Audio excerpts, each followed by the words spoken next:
Hello, everyone, and welcome to another episode of Howler for an Hour. This time we're going to be checking out a game called The Last Caretaker, and gameplay-wise, setting-wise, I'm very interested in this game. Its basic description is explore a drowned Earth, restore lost systems, and raise the last human seeds in this first-person survival-crafting adventure. Build, scavenge, defend, and launch humanity back to the stars. This game has a pretty cool setting. It's basically you play as a robot. It's post-apocalypse. Humanity is basically dead. You have like the last seeds of humanity, which I assume is like, I don't know if it's like babies or like genetic data or something. But you're a robot that is tasked with basically taking this post-apocalyptic world, which is basically a flooded type world, so it's like Water Worlds type place, and you are trying to keep everything working and try to build and scavenge so you can send the last remains of humanity to the stars so they can hopefully colonize elsewhere or something, I assume. It's a pretty cool idea for a game. Obviously, survival crafting post-apocalypse is not exactly itself unique, but the setting is quite a captivating story, which honestly looks really interesting and probably plays pretty interesting. But I do have something that I want to say before we get into gameplay. But before I do that, let's just get the usual out of the way. If you like the video, do think about giving it a like, maybe subscribing if you'd like to do that. Maybe come over to Twitch if you want to watch this content live, whether you want to lurk or talk. Think about coming over, hanging out. We'd also love to have you. We also have a pretty cool Discord server as well if you want to check that out. We have a coffee link if you want to help us directly monetize what we do here. And I very much appreciate that if you might consider it. And we also have a merch store if you want to buy some cool stuff over there. Links are in the description, and you can check them out at your leisure. Now, before I begin what I want to talk about, I do just want to tell Essler that I do have a VC open right now if you want to come by and also talk. It would be nice to have somebody to bounce off of, and, Essler has also played The Last Caretaker. Actually, he's played it quite a bit. He knows the game quite a bit better than I do, and he might be useful to join me on this if he wants to for my little intro discussion. Cheap as food can after. Well, okay, maybe you could offer your opinions in post then. But basically, I need to describe this to you guys. So, it's sometimes when we've started a Howler, I want to make this clear for YouTube specifically. When it comes to a Howler for an hour, what you see with the intro is usually after a bit of setup. Basically, these videos are streamed first and then put on YouTube later, and when you see me say, welcome to another Howler for an Hour, I probably already spent some time setting up the game on stream with everybody else watching on stream. And sometimes we have difficulties with the game. Sometimes it's hard to set them up, and there's some stuff we do before the video starts to actually get it working.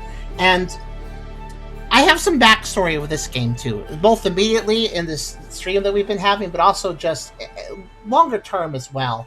I have some gripes to say right off the bat, and I hate to start a video super negative, but I feel like this is stuff I need to preface, especially considering I want to preface this just in case when I hit new game, things start to break. Because I feel like there's a chance it might. And thus, I want to preface things before I try to hit new game. I'll try to make it quick, but there's two issues I have with this game. I think gameplay-wise, setting and gameplay-wise, this looks really cool. Unfortunately, there are other factors besides that which bother me. First off, and I can disclose this because I never entered into the agreement that I was offered, but I'll be quite blunt. I kind of accidentally accepted this key on Press Engine. I was offered it, and I was mulling over whether to accept it or not. Press Engine being a key distribution site. I was debating whether or not I wanted to accept the game, and I had a reason why I was debating it. But I left the key as pending as I thought about it, but then accidentally one day I popped over to Press Engine and I accidentally hit the accept button before I had decided. So I am covering this game today partially because I accidentally forced myself to. Because I was still debating whether or not to cover it, and the reason I was debating is because the Press Engine key I was offered for review was not the first review key I was offered by these developers. The developers of Last Caretaker, they are Channel 37 Ltd, Channel 37, and they actually emailed me. That was the first interaction I had with them. They emailed me to invite me to get a review key. and that's cool. Normally, that's cool, anyways. We get review keys offered on email all the time. We talk to both press agencies representing developers, as well as developers themselves, as well as publishers. Sometimes we talk to all those people sometimes on email, and we get offered keys. It's usually a good time. We usually have a nice little conversation. Get offered a key. If it's a multiplayer game, I'm like, oh, could I have some more keys for it so I can get some friends together? They're usually like, yeah, sure. And it's just usually a good time. I like talking to press and developers on email. It's a good time. It's good communication.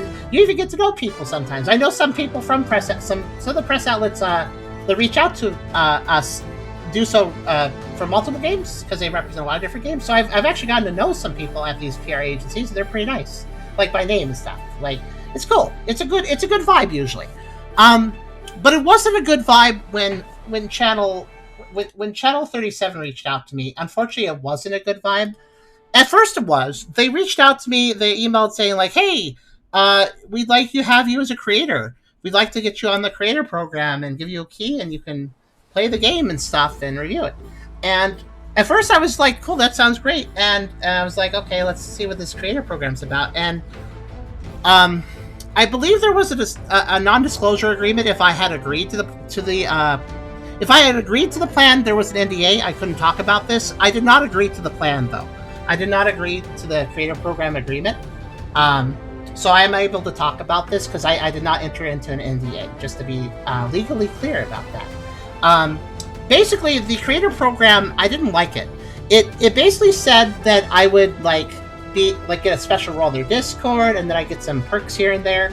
And they were fine. I mean, we're mostly here just for the review keys. We don't really care about, Discord channel perks, whatever. We don't care about that usually. We just care about, let's get the review key, let's check out the game.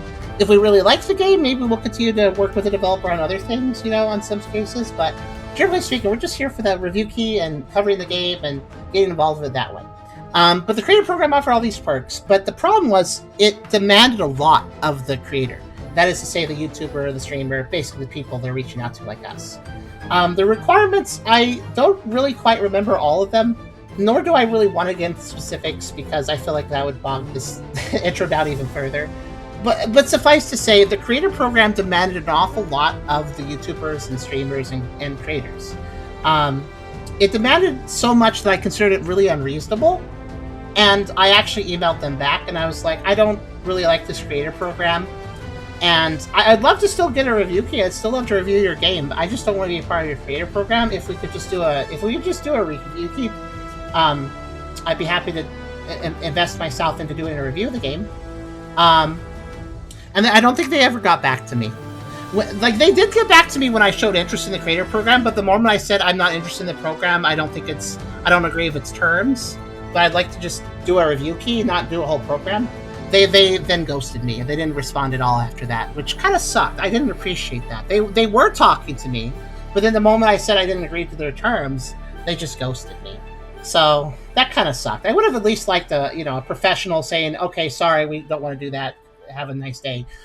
They should have at least, in my opinion, closed out that conversation. But anyways, that's the reason that I was hesitant to accept the key, because later I got offered a key on Press Engine, and that was not under any creator agreement. That was just a key. That was what I was literally asking them of email, but for some reason they ghosted me on that conversation on email. But when it came to Press Engine, they did actually give me exactly what I was wanting, which was just a key with the obligation that I cover it. That's all I wanted in the first place. So I was debating whether or not to accept it, but ultimately I accidentally accepted the key, like I said earlier. So that's why we're here today, because I kind of forced myself into covering it. But I did want to introduce with this information, not just because I wanted to be griping about this, but there's a reason I bring all this up. When I started this game up today on stream, we had a big problem. Stream goers, feel free to comment. Your chat, the chat shows up right there in the corner. Feel free to comment what you guys saw when I start up the game today on stream before this intro. I'd love to see what you guys, feel free to recount what you saw. But basically, earlier, people were saying as I was starting it up, first off, it opened to a black screen. And it just stayed on the black screen. And then I noticed people saying, oh, the stream is stuttering. Oh, the audio's having trouble and it's catching up. And it's doing it again. Oh, it's doing it again. It's really bad. I was getting some comments earlier. I can share those actually. They're right here. Just to show I'm not making it up. when we were setting up, this was all going for everybody else. Did stream stutter happened? I think somebody made a clip. Yeah, Chrysalis made a clip demonstrating what that was. I haven't looked at that, but and yeah, so and then what's interesting here is that Epic Bro and Essler are two people that have actually played this game. They actually like it, or at least I know Esther likes it. But Epic said, in fairness, I tried playing it too and failed to get to work. So Epic couldn't even start the game. Wasn't sure why. Esther was able to play, but said notable performance problems with the game. And let me just put this in perspective. So the game was running really poorly. And I have an image here that I took, both before and after I did something. So here is what I have for this. I just want to demonstrate. This is why this is important for me to talk about, in my opinion, because I want to show this to people in case they consider picking up the game. Here's what was happening. Now, we have a mid-range computer. We don't have an amazing computer, but it generally runs fine on most things. Before I was able to get into the game, this is how it was running. And it was...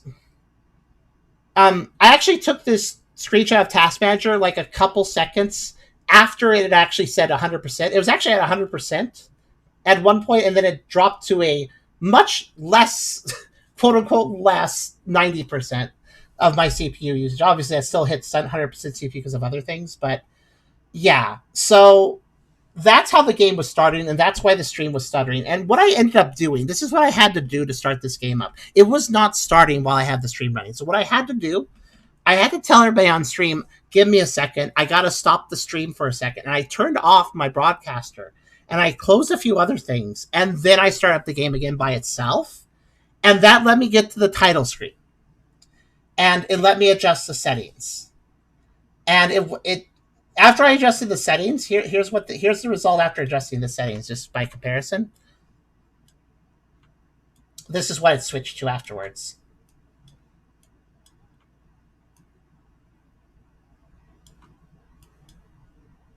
So after I adjusted the settings, look, now it's much more reasonable, basically, after I actually messed with the settings. But here's the thing. I couldn't mess with the settings until I got on the game, so I was at a bit of a soft lock while the broadcaster was actually running. And now I want to discuss the settings for a second. First off, I have the interface to... I've already changed things, obviously, but I'm going to go over how it was before this. First off, the UI scale is by default this. And I have the game currently windowed in 16:9, but my screen resolution is 1920 by 1080. Here's 1920 by 1080. One thing I noticed right off the bat is this is really tiny text, especially for full resolution of my monitor. Now, I understand that some people have 4K monitors and stuff, but it seems like this game is designed for a 4K monitor. It seems like having a monitor that's 1920 by 1080, it just doesn't cut it. The text is like really small, even at my maximum monitor size.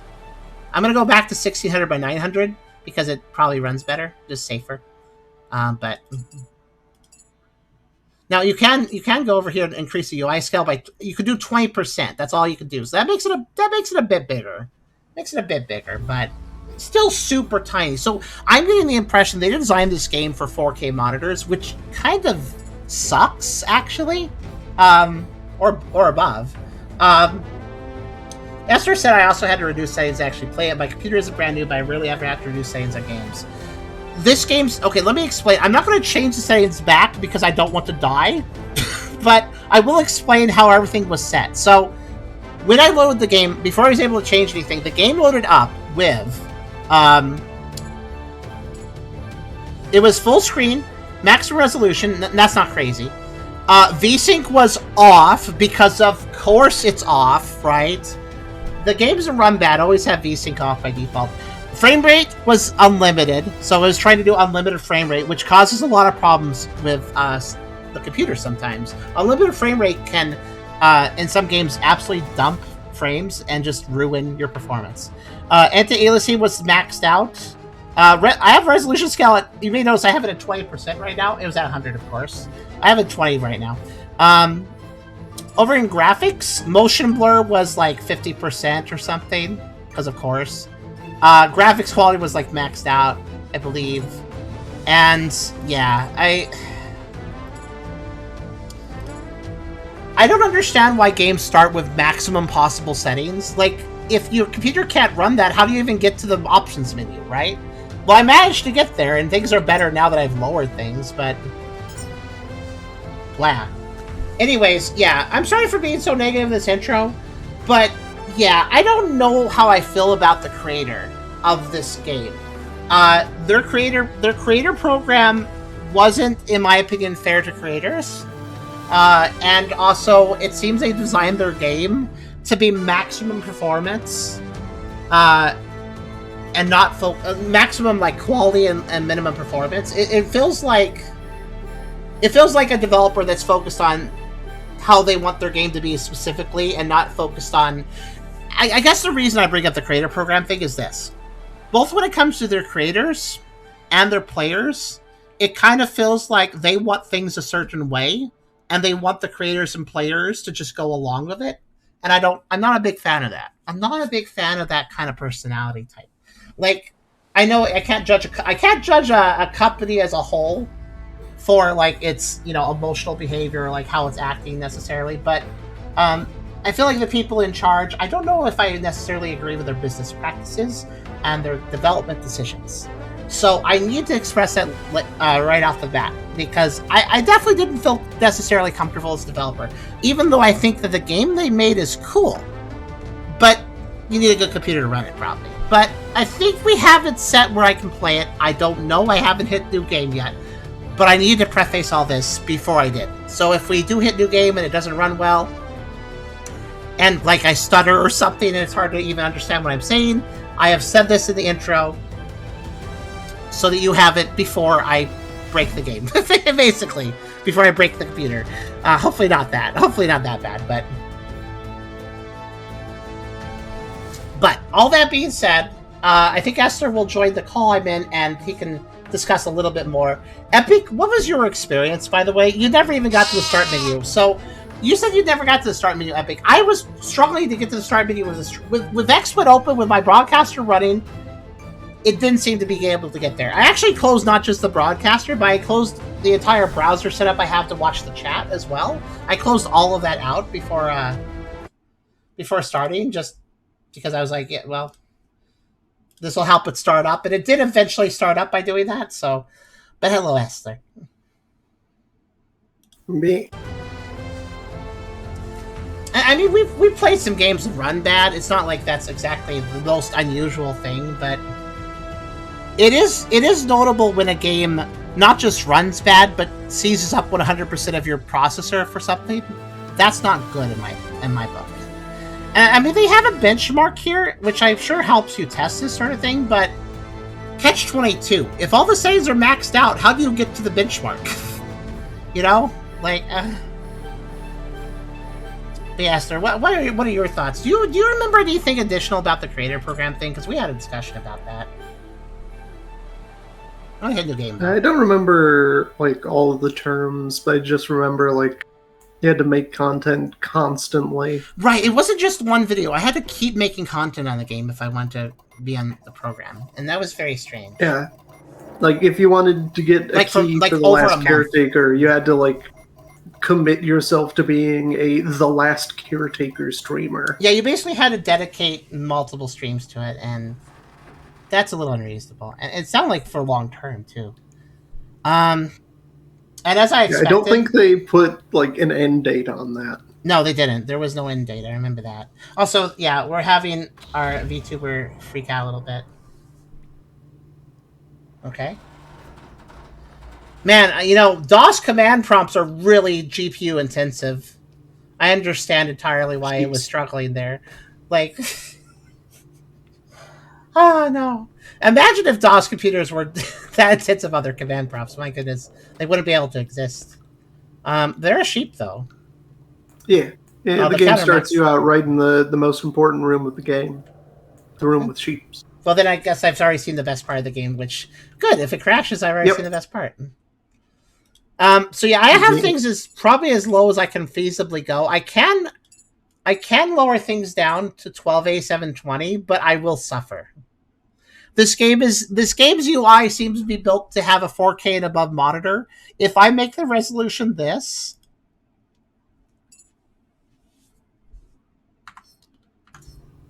I mean, theoretically, I can read that text.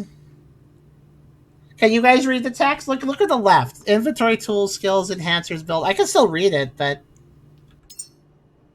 it is basically as small as possible. It's probably as small a font as I can reasonably read on some of this. I guess this resolution will help us technically. Yeah,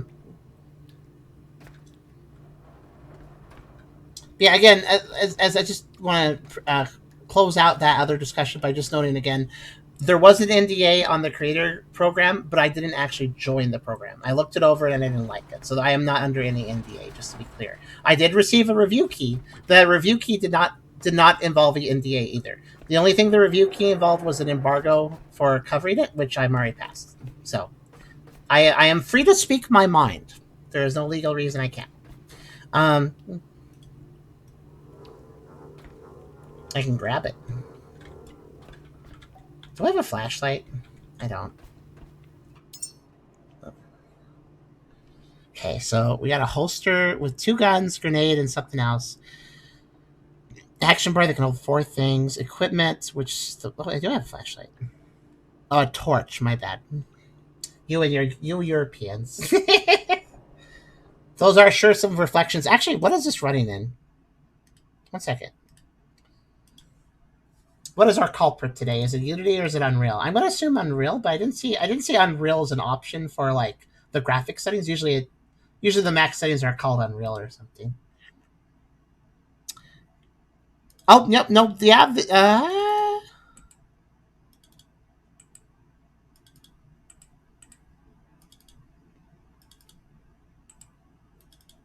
No, yeah, it's Unreal. It has a packs folder. That's what I look for to find out if it's Unreal. Yeah, so this is Unreal Engine. You don't have skill points. That's too bad. How do I use the flashlight? Oh, it's Q.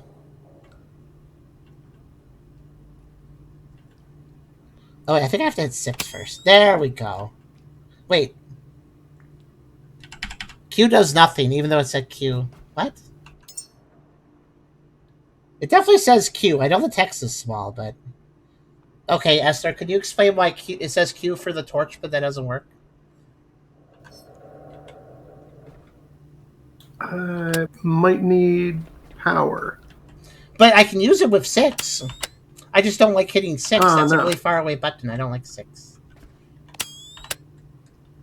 Okay, let me solve the flashlight conundrum before anything else. Yeah, I don't really remember too well because it's been a while since I've played. It literally says... Wait, hold on. I have a weird idea. Can I... Is that an inventory? No? Is that on an inventory? Can I not put it there?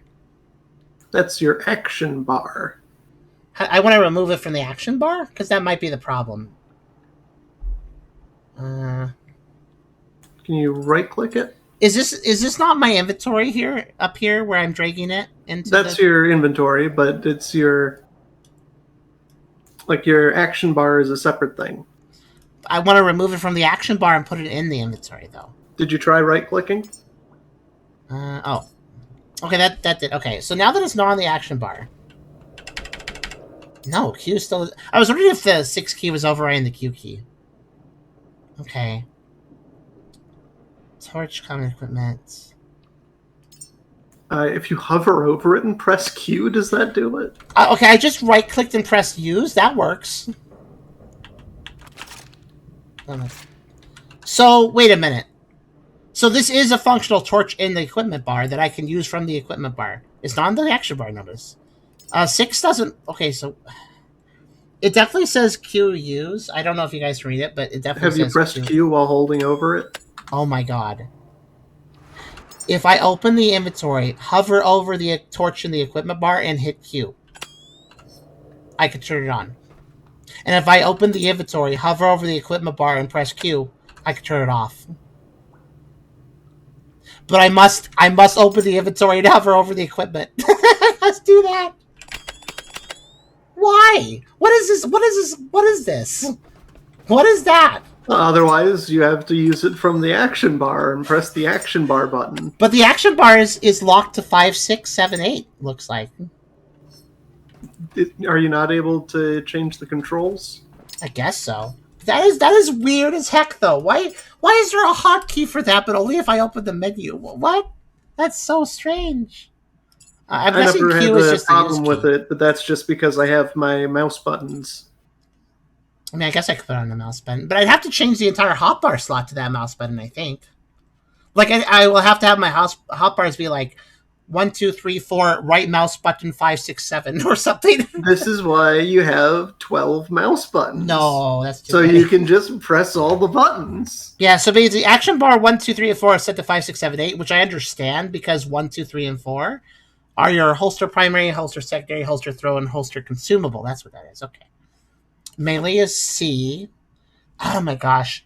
Why does every developer not agree which button should be a use key? Oh, interact is E. Then why am I pressing Q? What is Q?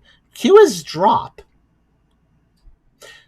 Why is the drop key activating the flashlight? I don't understand that. Wait, if I change the drop key to like... Hold on. Thumb mouse button. Then I open this. Is it now on thumb mouse button? No. No, it's still on Q. What the heck? Hold on a second. I gotta figure this out. This is strange. Okay, let me make drop Q again.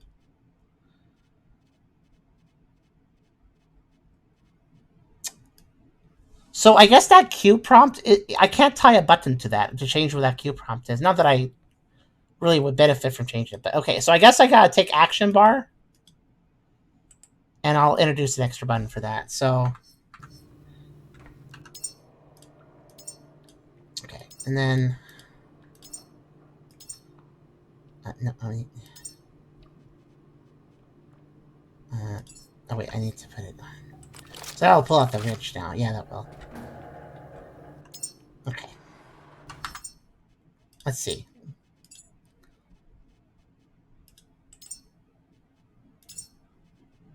Wait, what if I have them on both? What does that do? Oh, it lets me... Flashlight wrench! Flashlight wrench! Much better. Flashlight wrench! I mean, flashlight wrench. I don't know. I kind of want just one of those. It's just doing both keys at the same time. That's kind of funny.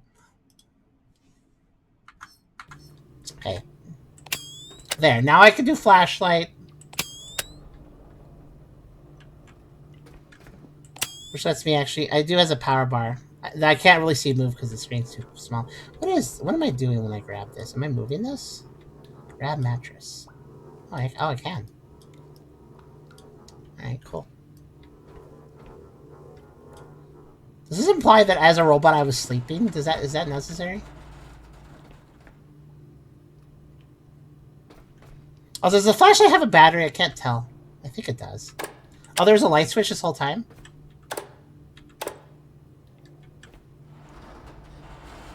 Supposedly.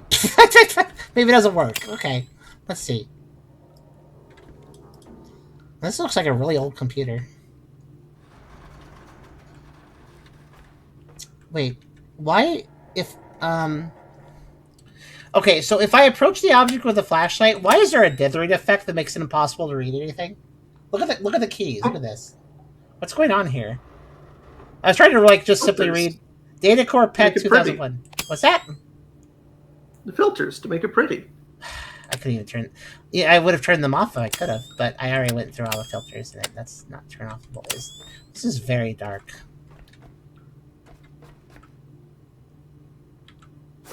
Plastic.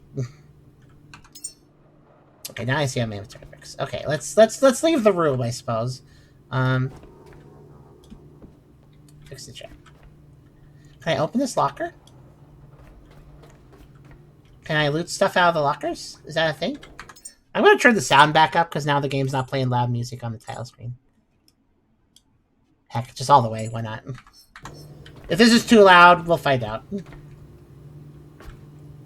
Esther, how do you open the lockers?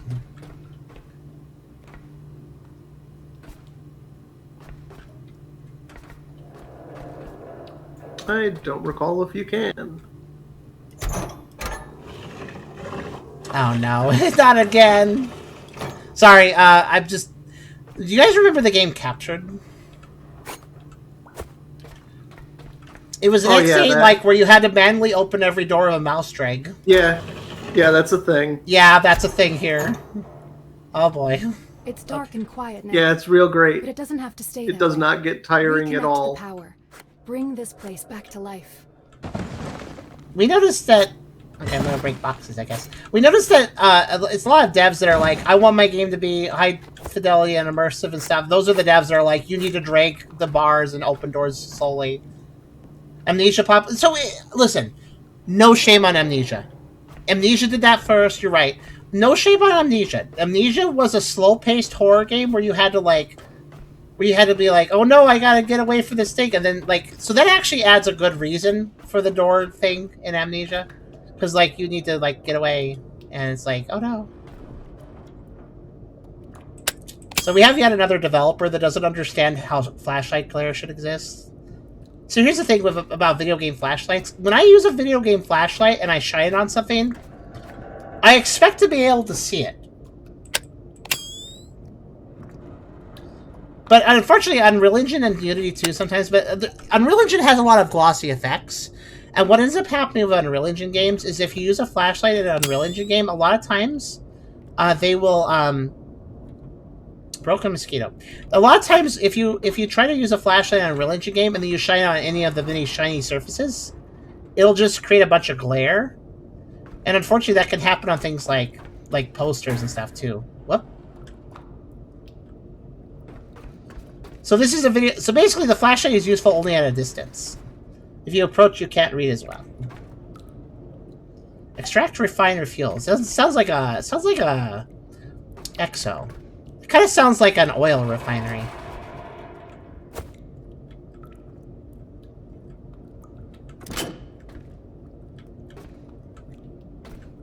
Okay, that's open now. What is this? A game is useless if it can't run well. Exactly. That's why we constantly complain about performance things. Probably a little too much sometimes, I admit, but Charm's done it for a long time. We do it. There's a reason we do it, though. We legitimately advocate for games to have a focus on... I want that. I see that up there. We advocate for games to have a focus on performance over quality. And what I mean by that is basically that a developer's first intention should be, how can we make this game run well for as many people as possible within reasonable realm? You know, like, if somebody's running a DOS computer, it's like, okay, you don't need to build for them, but... Yeah, the idea is basically, how can you get this game to run... How can you get your game to run as well as possible for as many people as possible? That's the thing that I think developers should focus on first, because a lot of times when it comes to like performance and optimization, that is something that is core of the engine of the game. That is to say, if that's not your first focus when you're first building your game engine, or first building your game's core files, then if you try to add it in later, you're going to have a heck of a time actually doing that. Because trying to add that stuff in later is really hard once you've already built your game up. Because it's like, comes down to the, you know, the core, no. Oh, there was a perfect gap, I didn't notice. Let's use something that doesn't slide. Just a second. Okay, it's up there. Alright, let's see here. But unfortunately, the AAA industry has poisoned the well when it comes to a lot of developers and convinced them that, oh, if I don't make my game super pretty, I won't be taken seriously as a developer. There's a lot of developers that think that way, unfortunately. We're like, oh, if I don't make my game super amazing, then nobody will take me seriously as a developer. There, I did it. I just saw these and I was like, are those batteries? And I'm like, I think I need these, and I was right. Let's take that. I do like the physics, they're kind of fun. Let's see, what's up here? I'm supposed to save humanity, but instead I want to be like What was that character in Portal that lived in the vents? I want to be that instead. That's my goal in life, actually. Ratman? I want to be Ratman. Rat robot. Okay, I can crouch. But I'm still kind of tall, I think. But I'd like to note that even with everything I've turned down, I noticed the FPS is still not 60 for me. Probably not for you guys either. That's oh well, I guess.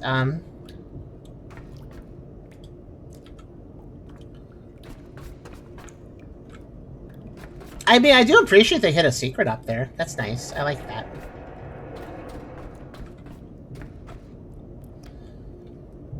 This is so obnoxious. It's so obnoxious when I'm like, okay, do I need to press this? What is this? And then it's just flashlight glare.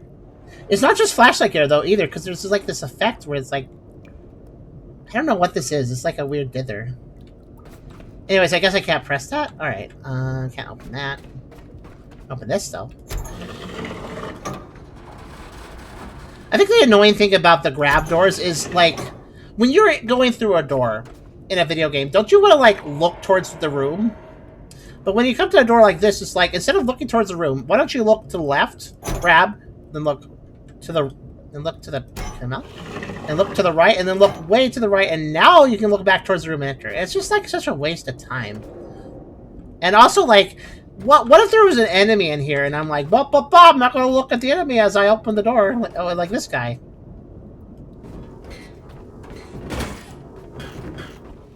He's not an enemy, but... Whee! Okay, he's a broken robot. Hold on, I'm gonna put it... He could be my rat man.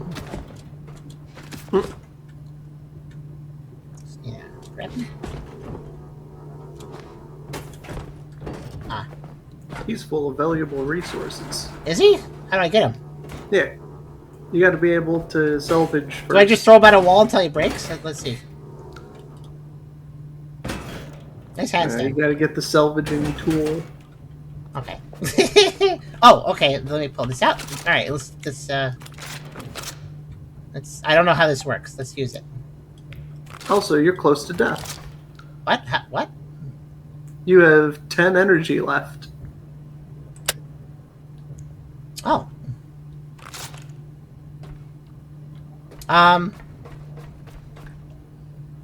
Was that because of the flashlight that I needed to see? Probably. Okay. There's a thing you can connect yourself to. No, hold on. This is the start of the game. Is the game really just going to let me die? That electric cable. I think I needed that to connect things. I think so.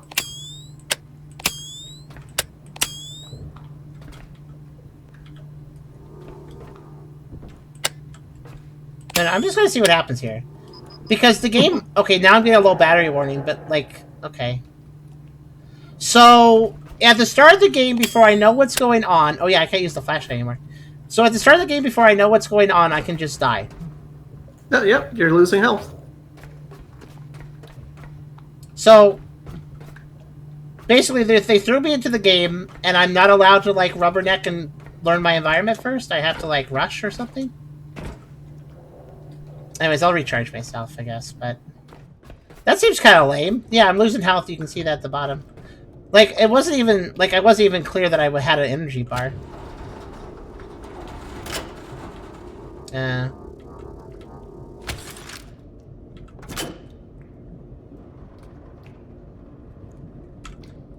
I'm plugged in now. Unfortunately, you're plugged into a thing that wants to take power from you. Oh.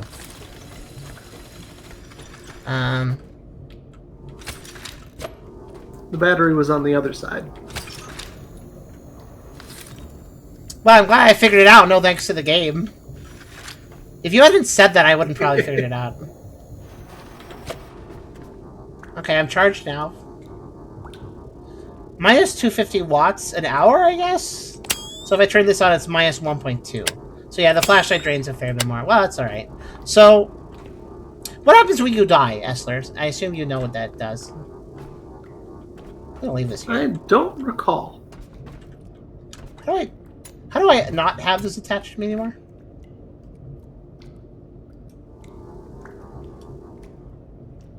I don't remember if I have died. I think you go back to your last save. So if you died now, you would just lose. And have to start again. I kind of want to die to see if it gave me a save when I started.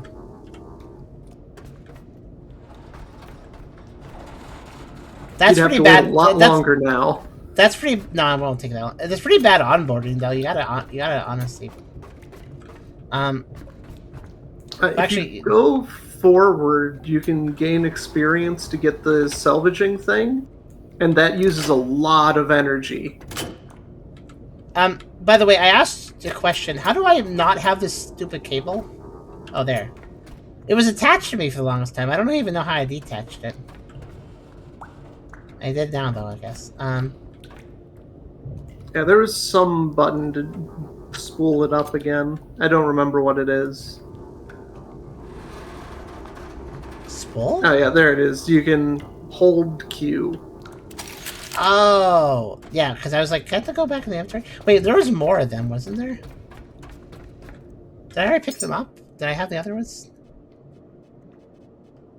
All of the cable that you pick up gets right there. Combined into one big spool of cable inside of your inventory. That makes sense. So you can use as much as you need. Wait, hold on. I absolutely need to just die and see what happens. That would be funny.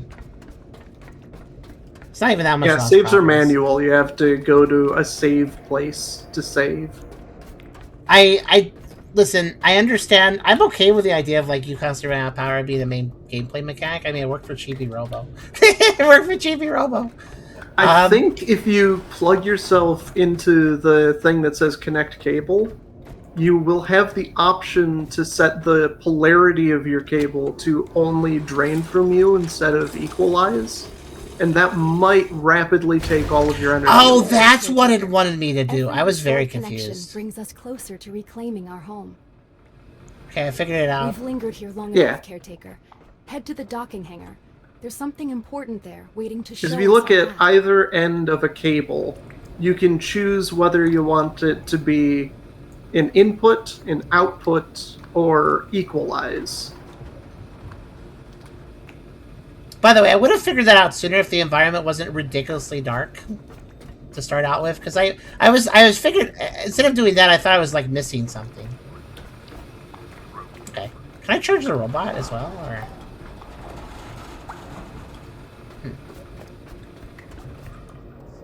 Begin the cycle.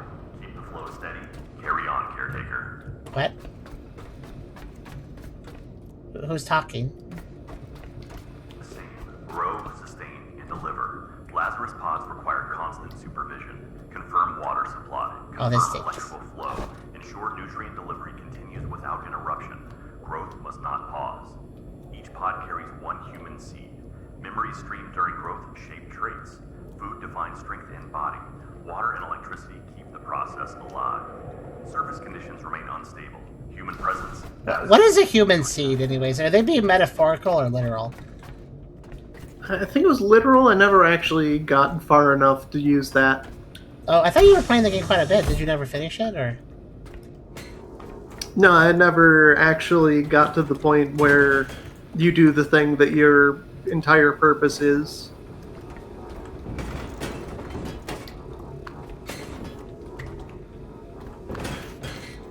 Trying to be tidy the facility here. Up there. Working. But I never quite got to the human seed because I got distracted doing random stuff out in the ocean.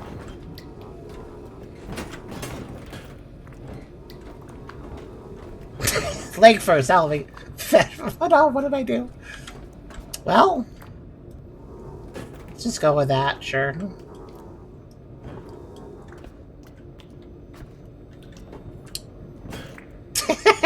Okay.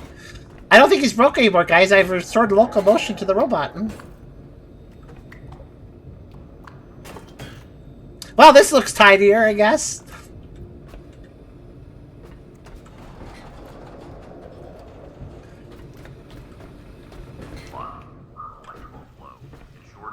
I'm really bothered by... Does anybody else have their...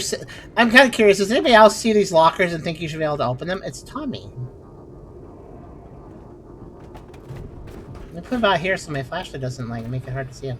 That's really cute. I like that. Why is he loot? I can rotate him. Yeah.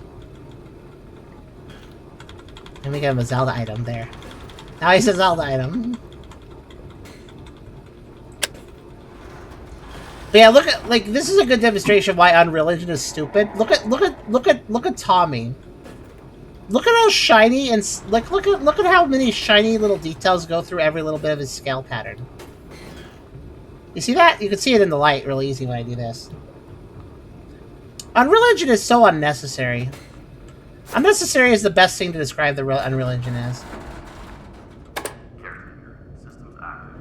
Cycle beginning.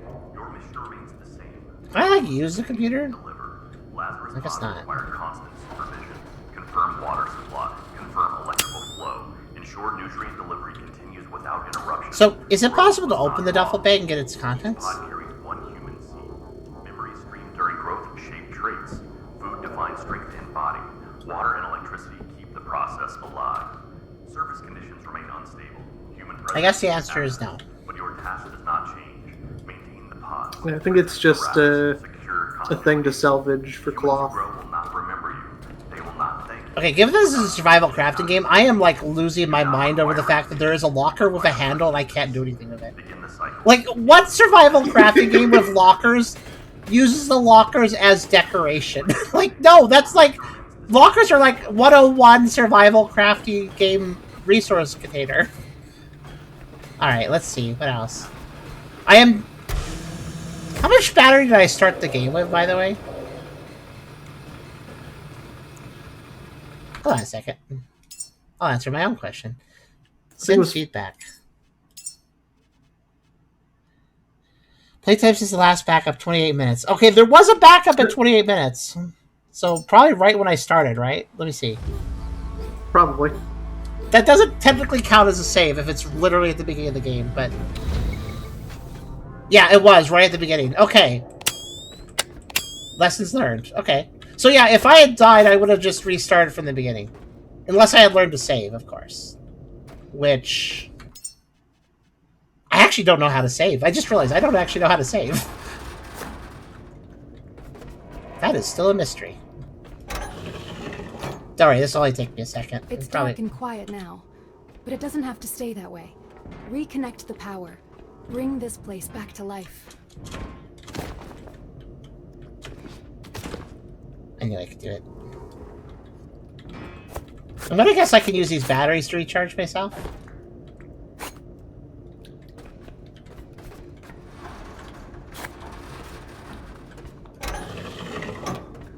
Yes. You can use them from the inventory. Why is a robot sleeping? I don't get that. Also good to know. So the duffel bags are they also just decoration? So it's not decoration, it's a salvageable item. Okay, so I need the salvage tool to really interact with a lot of things. Yeah.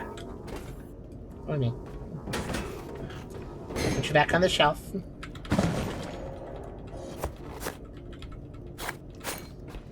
Alright, so since this is a survival crafting game, I may as well ask, okay, what's stopping me from picking up everything? Is it a weight limit, an inventory limit?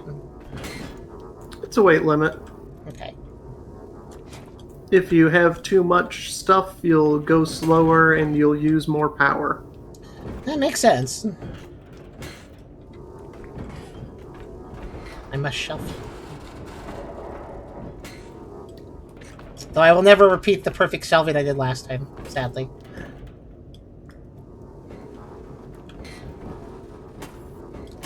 This game really does raise an interesting question, though, which you may as well... I'd love your guys' thoughts on it, actually. There we go. Fetal position. What are your thoughts on...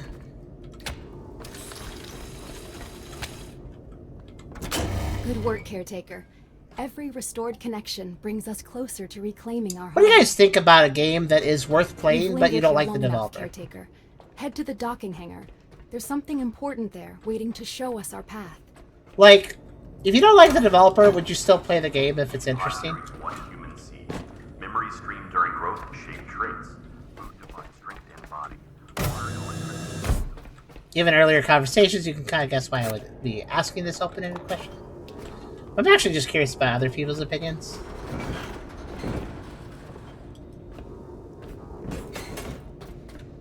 Why did Esther also side question? Why did you stop playing? It's kind of just that thing where I do where I'm playing a game and then at one point I just stop launching it. You're just like, I've had enough of this experience. I'm good now. No, I wanted to play more. I just didn't.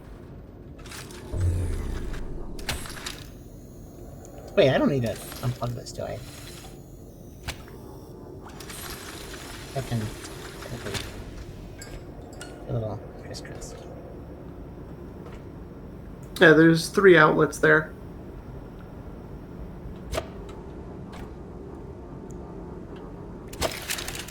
Okay. There are some interesting systems here. Cables thing is kind of fun. Strato says it completely depends on the dev in question. If it was someone like the Fez guy or Nicholas, no. Yeah, the ones that just are kind of jerks, unfortunately. I get ya. Well, my situation is a little more complex because this game launched poorly. I'm not going to hold it necessarily against a dev if their game has bad performance, but it depends on what their focus appears to be. That does matter, I feel like, because a dev with a focus on I want to be treated like a AAA developer, I don't respect that as much as a dev that's trying to make a good game, comparatively. And you could do both. You could want to be a AAA developer while making an actually good game. That is entirely possible. But I do prefer it when the dev has what I consider the correct focus. I say what I consider because I realize that other people might disagree. That's entirely fine if you do.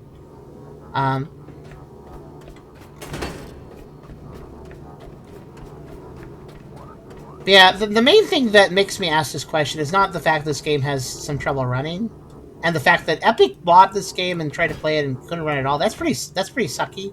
I assume Epic, you have the computer stats to really technically run the game, and it just still didn't work for you, which does suck a lot, actually. But really, the main reason I asked that question is because of my technically, email-based interactions with this developer.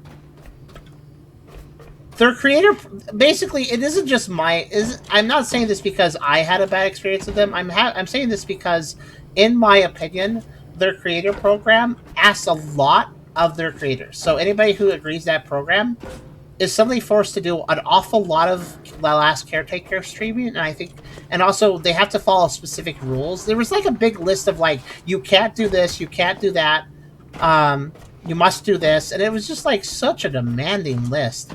And I just read it and I was like, first off, that's unreasonable in my opinion, but also like, I don't know, it just felt so egocentric. Like, why do you think you're so important that you can control another person like that, And I get that, like, obviously, when it comes to, like, professional agreements, sometimes you got these agreements out there, like contracts you sign, and it's like, this party does this and this party does that, and you can't break that, and I get that.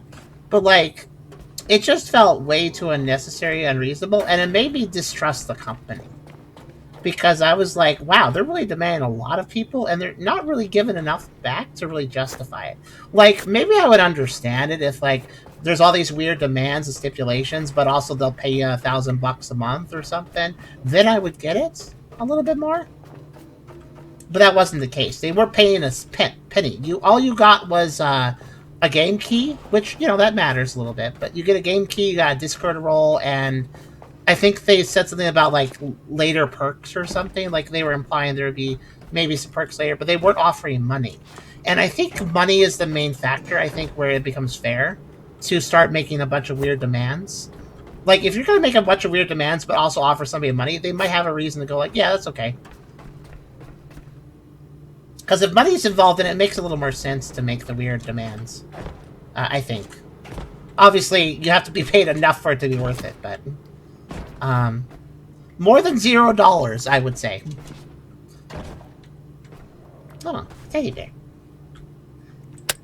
It really sucks. It really sucks that I could see more details of the teddy bear when I turn my flashlight off. There's text on this. This is not. I'm not even complaining about the developer here, though I am complaining about their implementation. This is an Unreal issue. I'd love to know what that text says. Evacuation could be scary. It sure can. Oh no, I can't read in the dark either. Okay, so if I want to read this text, what I gotta do is I gotta bring my light to the very edge, and then I can go. Okay, have you met your new best friend? Okay. Then if I go down here, and then if I slide along like this, okay. Do not worry. Trust your caretaker. Okay. This isn't necessarily the developer's fault, but they did not do anything to improve the Unreal stock flashlight. But yeah, this is the Unreal stock flashlight. This is Unreal's issue, really. We've had this issue before.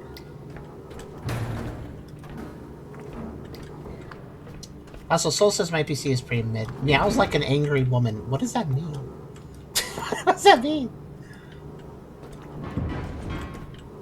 Okay, why was this blockaded?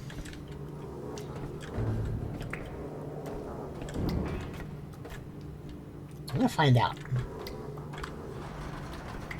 Is there a Zamble? There's batteries. Oh, once we go over there. Oh, that's a save station. Oh, there's finally a save. Hold on a second. It probably wants me to do this first, doesn't it? Give me some more batteries. Batteries seem like very... Can I recharge the batteries?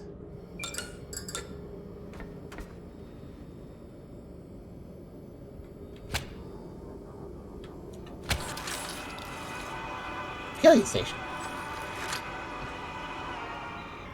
That was a weird noise. Backup station. Wait. Not yet. I want to recharge first.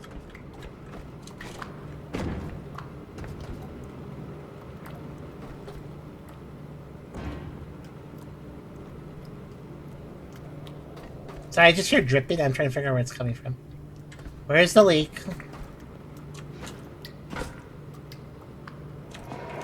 I don't see the leak. I just hear the leak.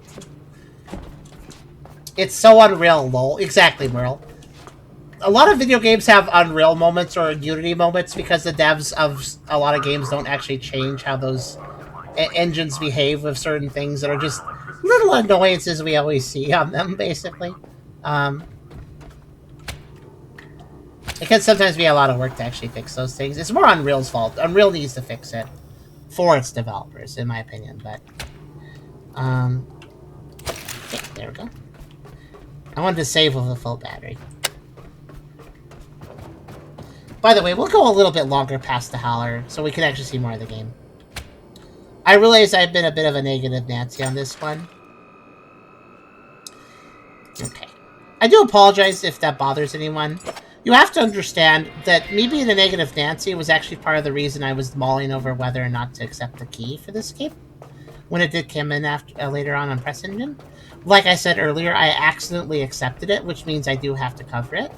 But the reason I was trying to mull whether I wanted to or not was mostly I just wanted to mull over whether I could review the game without bad feelings. You know what I mean? Like, I was debating with myself, does this developer annoy me enough that it would impact my review? And the truth of the matter is probably yes.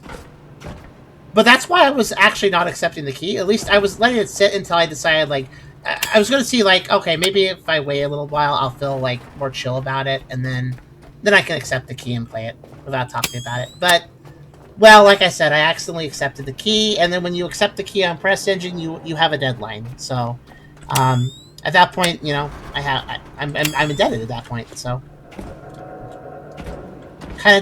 my feelings didn't matter at that point because I actually clicked the button. That was all my fault, technically. That's a lie. My feelings do matter, but you know what I mean.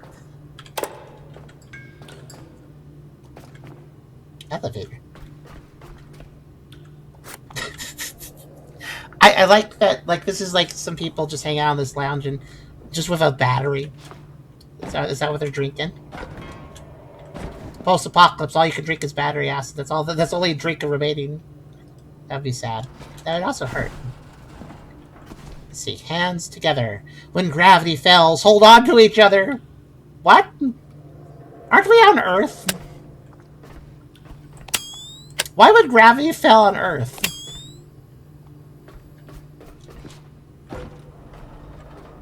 This guy wanted the ladder. Sorry, buddy, you can't have it.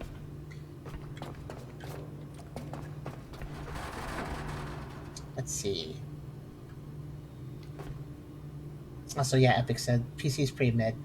Should run most things at least somewhat.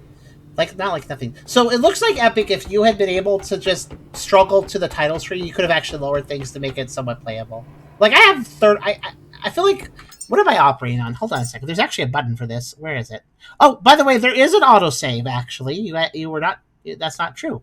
Every 30 minutes is an autosave, apparently. You can change it. I'd probably do it every 20. Some change how gravity works, I guess. Maybe. Okay, I'm actually going to turn on show FPS. I wanted to see.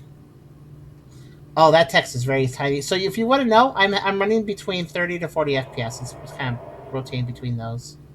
So yeah, even with the settings really far down, I still can't have 60 FPS. That sucks. But it's also not terribly surprising with an Unreal Engine game if the devs didn't bother to optimize it very much, which kind of gave that impression. Although, Sparta! Oh, ow! He bounced off the control panel. I assume these are resources, so I'm just going to throw them off so I can get them more easily. Goodbye. Goodbye. I don't want to climb this ladder just to get them. Goodbye. That probably would have been a better way to do that. What do you mean? I just climbed up there with the salvage tool and painstakingly salvaged each one of them one by one while standing up there. Oh no, I have to ask a question now. Hold on.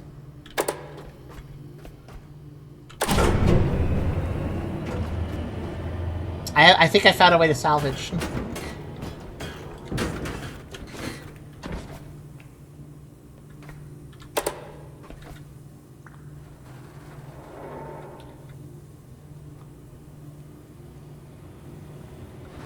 Oh, his hand's like reaching out. No! That was a very soft landing, actually. How's he doing?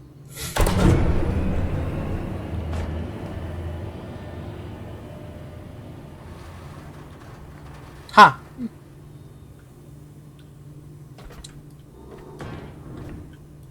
Am I, did I lose a robot? You might have flipped him through the floor. Hold on a second, I'm gonna test this more. Okay, a few more random objects.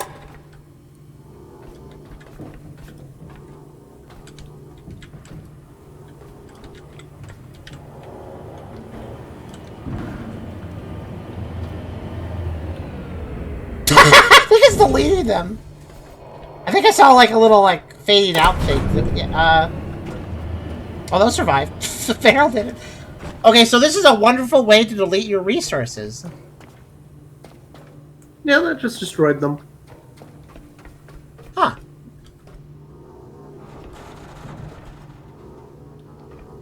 I'm gonna guess I shouldn't probably delete the robot, right? Nope. Well, I did just save.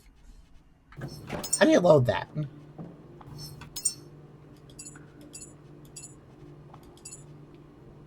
Vault? Oh, it's like a task list. That's like actual tasks. The robots are your best early source of advanced materials. Oh, try on South. You know what? I do need to reset. Sure. Pivots for destroying a fellow robot.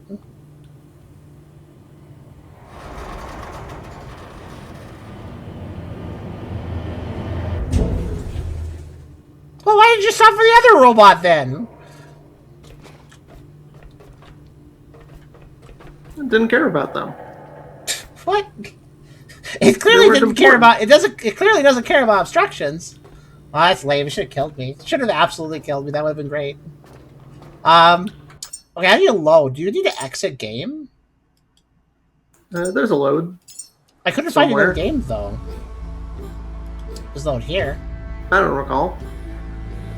Wait a minute. Okay, yeah, here it is. Alright, lessons have been learned, I guess. Are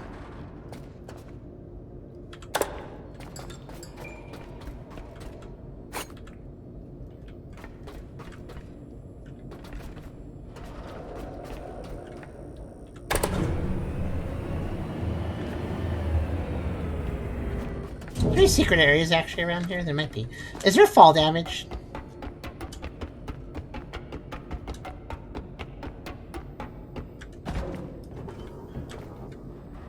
I think so. I don't remember though. Just gotta make sure that when I drop these things, they don't land in the elevator area. I guess since I pulled the elevator down, it might be okay.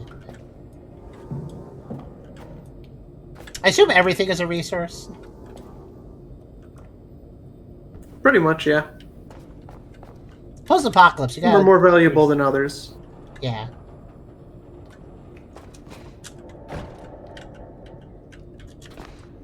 The one I never had enough of was cloth. Aha! Congratulations. I don't know why I did this far. But it randomly told me I should. Oh, I see. If I look down myself, I can pull it. I see. I thought I found something. I thought I found something there. Nope. Got it. But sometimes doing stuff like that can get you to little secret resource caches. Well, yeah, I already found the battery, so I know it's possible. The battery cache. Crystal ball? Tree. Okay. Caretaker, systems active. Cycle beginning. Your mission remains the same. Grow, sustain, and deliver. Lazarus pods require constant supervision. A lot of random sleeping bags. I guess humans are just sleeping wherever. Ensure nutrient delivery. I feel like there's enough space. I thought.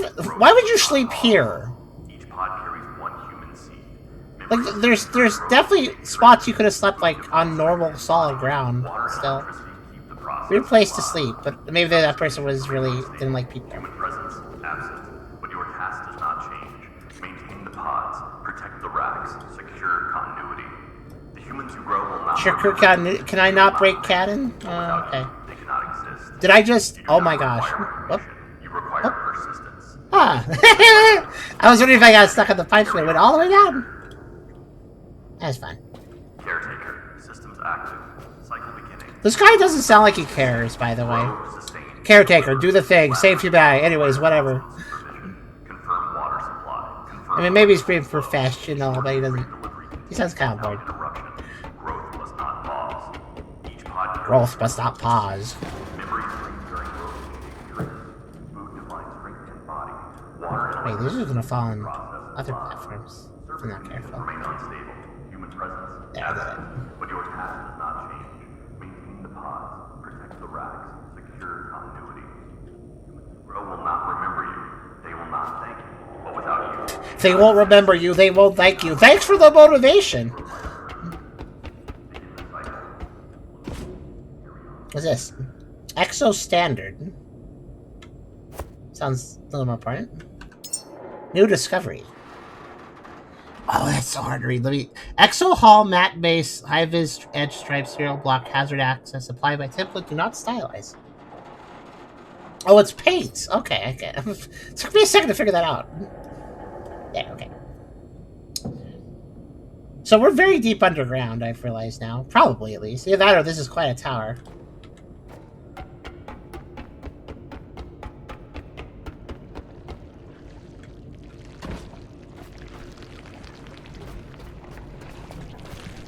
Huh. Okay.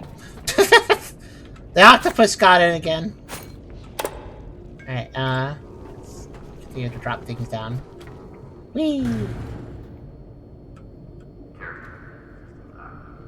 That was quite a crash. Well, this will crash even better. Oh, the spikes. How about a whole bunch of them? Whee!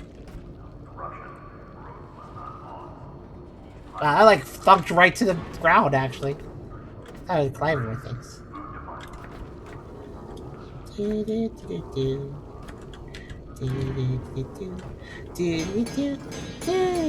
Oh wow, that'd be a lot nice.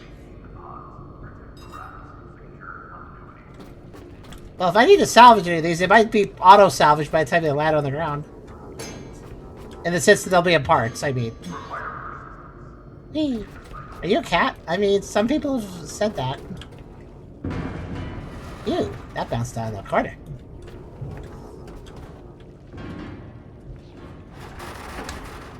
Listen, we all have ways to entertain ourselves in video games. Oh, this feels like a weapon. Hold on a second.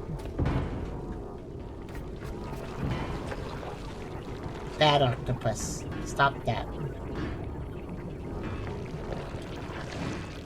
Bad. Bad. Oh, bad octopus. It's invincible. Oh no. It doesn't care about a metal beam hitting it, so... that's a problem.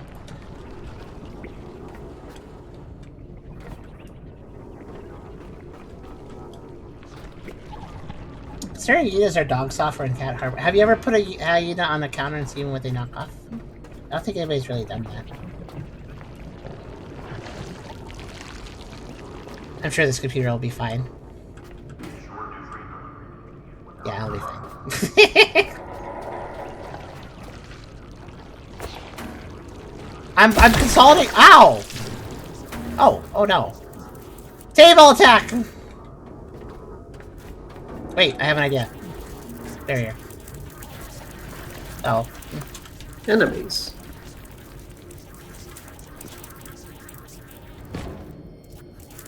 Oh, they follow. Oh god. Only you had some kind of weapon. I wish I did. The metal Some block kind didn't of- work. It's some kind of button that You mean the wrench? I tried to swing this, but it didn't work. The button to activate it that's listed on your screen. Oh, there's a melee button. Okay, I found it. I want to remind everyone that this game is built for a 4K monitor. I have it at 1280 720. I don't want to read the buttons. It hurts my eyes. They literally water when I try.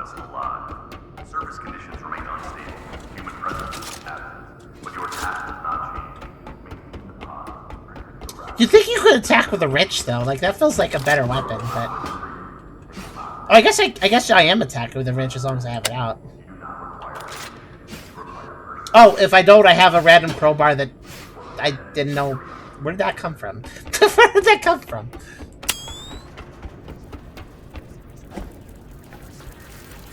I think I'm okay, actually. I think I may have already defeated these ones. Why are you upside down?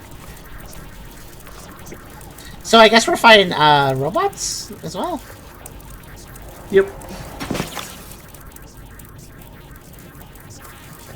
I mean, I personally feel like these guys have already been defeated, but there. Also, where did those come from? Did this spawn it? Because that looks like it's made of flesh, not robots.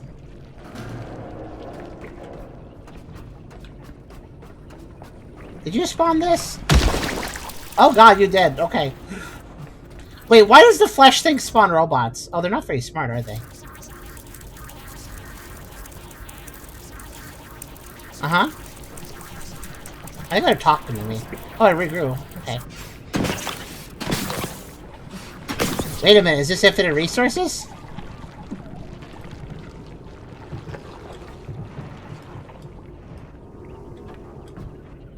So why is flesh growing robots? How's that work?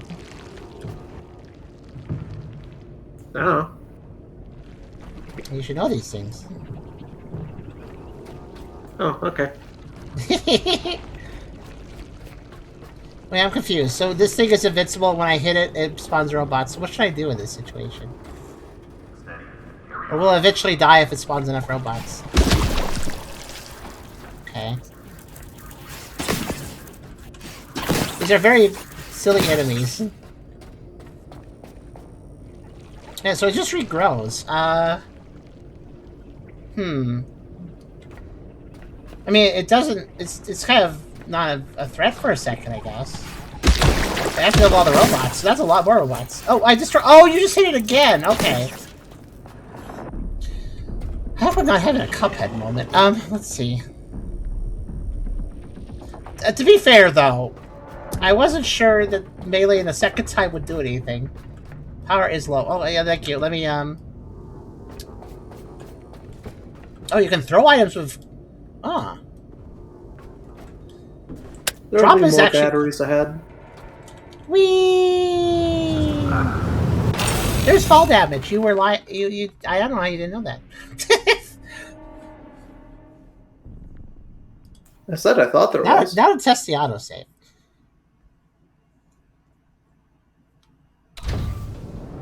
That's not the autosave.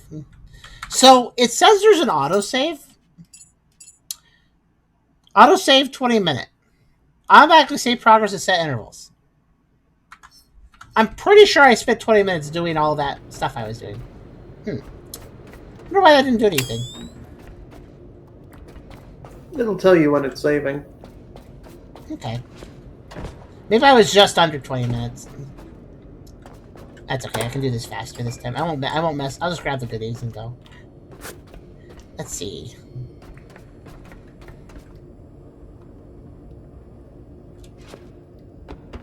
Hello, Balsar. How you doing?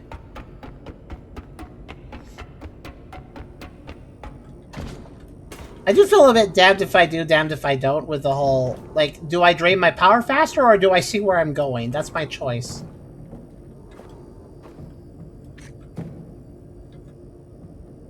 Oh, that's bouncy. The secret is getting to the point where you can construct stuff and then just having a chain of outlets so that you can constantly be plugged into your power supply. But what if you go... But you travel the ocean. You can't do that if you travel the ocean, I assume.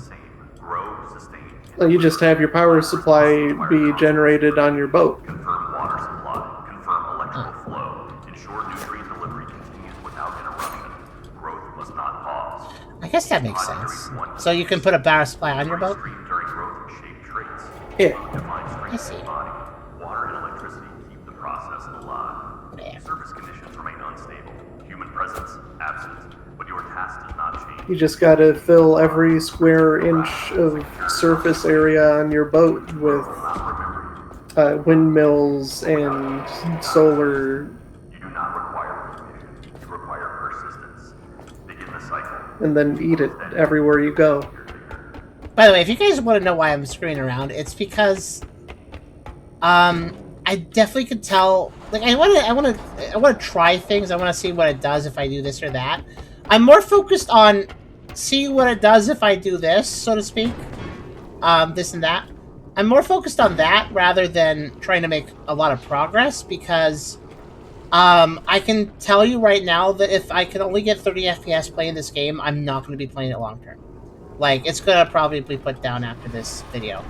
And so, I think the better thing here is to go far enough to show you guys the beginning of the game, but also to mess with the systems a little bit to see if I can break anything.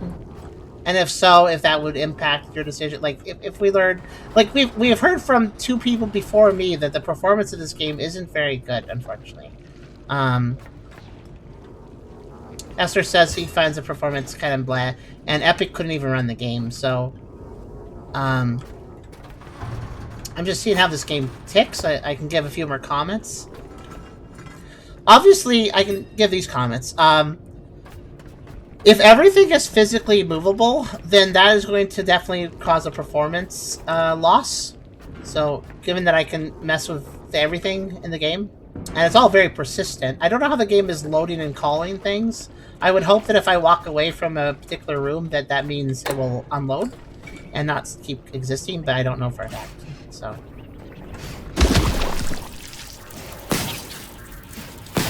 I do think that figuring out that you're supposed to hit this enemy twice is a little tricky, because by the time I kill the robots, it generally regrows. Now, I do notice something really interesting here, Esther. The robots are giving me resources. Okay, why did it die? I did not hit it a second time. Why did it die that time? Huh. I don't... Last time it blew up to 3 robots before I died. 3 robot sets. This time it blew up to 2. Huh.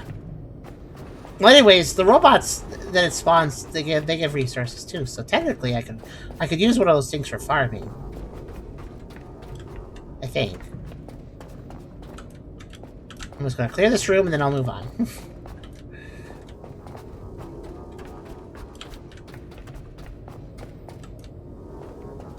I'm quite strong, but I guess I'm a robot. I just casually pick up table. I do notice that the smaller the object is, the easier it is to pick up typically. You have to drag the other ones a little more roughly. That's one of the things you can invest your skill points in.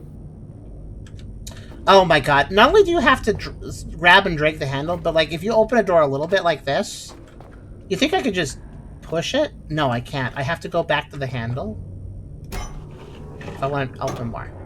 I hate that. I hate that. So the door, even a half open door should technically be pushable at all times. Like it's not it's not latched clearly, but in this case, in this game, yeah, I'm gonna stop throwing objects. Let's do that guy. I really hate the lighting too. I feel like either it's too dark or it's too light. Your vessel, more than just metal and circuits. Vessel? Oh, it should it's be. Your freedom. This boat is how you'll reclaim the seas, and perhaps even your identity. It's a pretty big boat to start out the game with. I figured it would just give you like a systems canoe. Are offline. Without them, we're trapped here. Restore the power, Caretaker. That's so we can the sail boat. Again. Who's talking to us, by the way? I never did figure that out. Oh. Oh, can I bring this with me? Oh, that's great. I'll do that. It's the lady that talks to you. This is a battery. It's a small one, but I'll bring it with me. It goes on the boat. Now, I do need a recharge, but I assume there's a station somewhere. I don't want to waste the battery yet. Let's get this on the boat. Is water bad? No. Because robot. No? It's fine? No, water's fine. Okay. It must be airtight.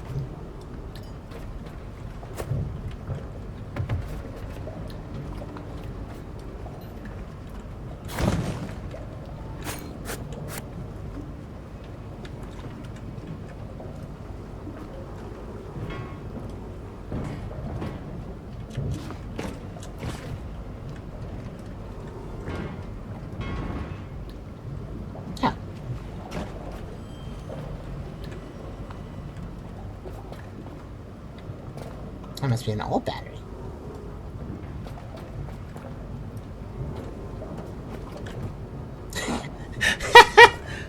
Oh gosh, no, the chair. Sometimes the chair makes a noise where it sounds like it's going to, like, break. Apparently I couldn't laugh, that was dangerous. This is a very old chair, and sometimes when I lean it, it creaks a really particular way, and then it sounds like it's gonna break. I hope it doesn't break, that would suck. We don't really have money to replace it right now. Okay, I need to be careful. This guy, I need to save him. Okay, there. There you go, I saved you. Alright.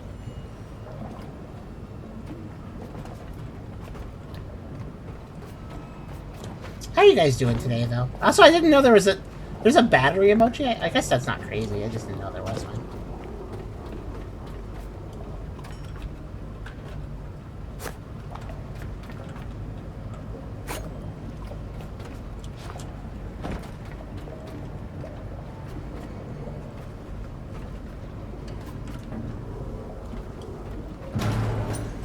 Oh, I found a battery. This is why you can't knock things over.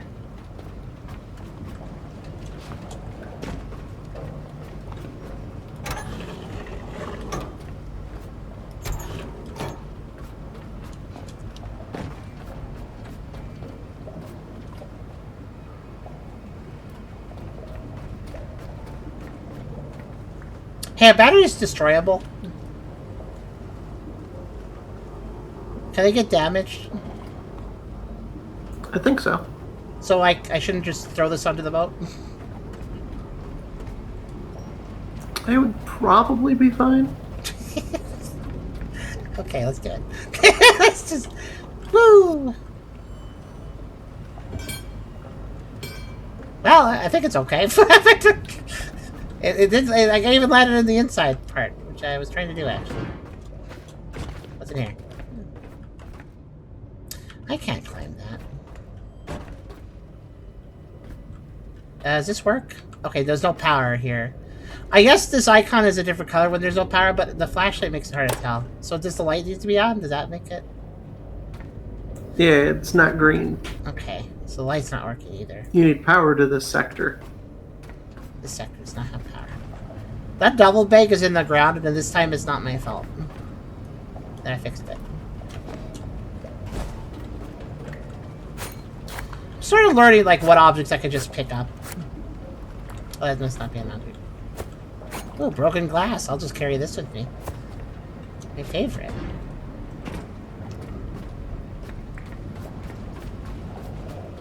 So once again, I'm in danger of dying. I mean, I could use a battery. I just feel like I should hold on to those.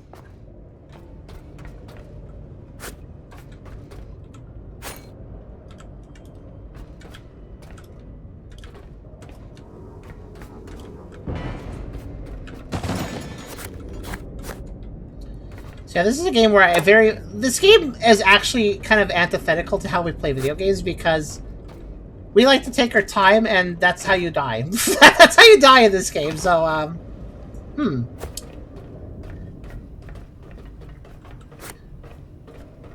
like you said, it'll probably be less of a problem later, but...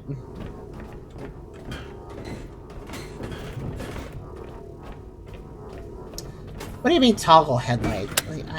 I know I have a... Wait, did the game expect me not to use a flashlight until this exact moment? Did the game expect the player to stumble around confused in the dark? Trying to squint for stuff until this point? Wow. That sounds painful, and I'm glad I figured it out sooner than that. I think it told you earlier, and it just reminds you if you're in a dark place and don't have the flashlight on. Okay.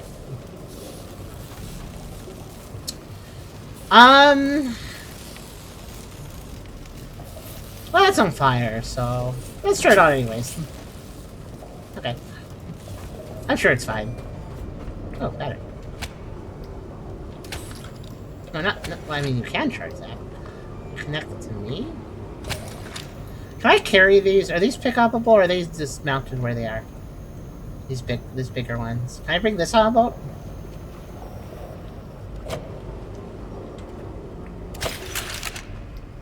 I think you'd have to deconstruct them and then reconstruct them. Okay, this annoys me. It's too big to just pick up. Oh no, the other way around. How do you tell which way to do it? Because I just want to. I want to put. Well, you know, actually, it doesn't really matter. Just fill it this way. It's fine too. I'm just like annoyed. You can look at either of the ends, and you can tell it to be either an input, an output, or equalize. Oh, it's equalized. By default, right now. it will always equalize. Oh, switch mode. Okay, I see. I'm just like, may as well put it in one. Oh, hey, it's a broke. Oh, wait, is that little thing? Is that one of the bad robots I just picked up? Yeah. Why is it called a sweetheart? It's kind of not very sweet. That's what they're called. I don't know, maybe they were supposed to be sweet. But something went wrong. I found an Atari. I think I found an Atari game. Can I play it? I don't know if I can. Pick a terminal. Wait, there's a terminal. Yeah, if you have two batteries connected with an equalized line, then you can effectively double the amount of power that you have total between them. Why will this connect?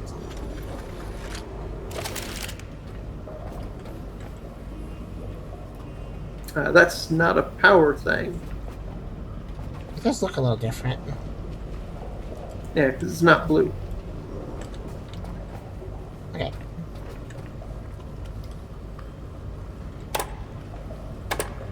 But you have a data cable.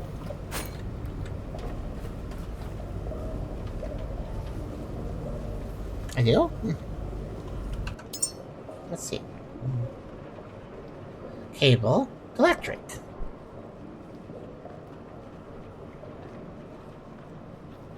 Wire scraps. Broken glass. Fabric. I think you need to get your cable into it or something. I don't remember. This is my electric cable, though. Oh, Mr. Riolu.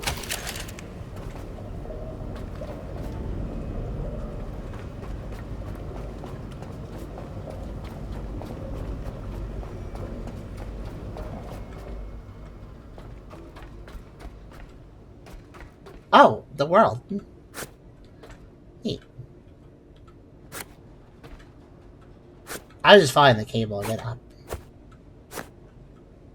Yeah. Ah! Oh, it's me. Okay.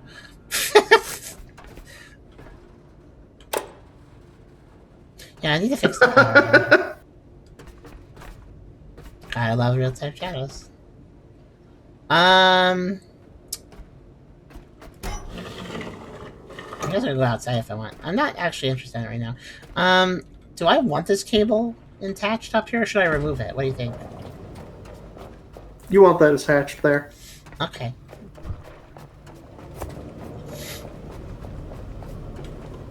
But you gotta actually hook it up to the batteries.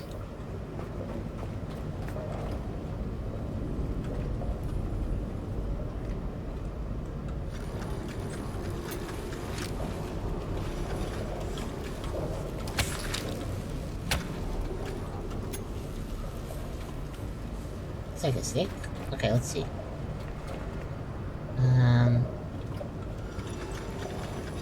Yeah, that's too far.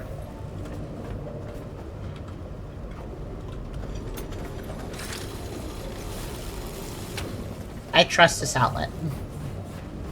Okay, now I just need to...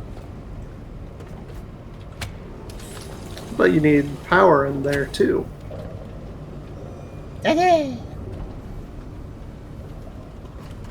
not sure which direction this should be going.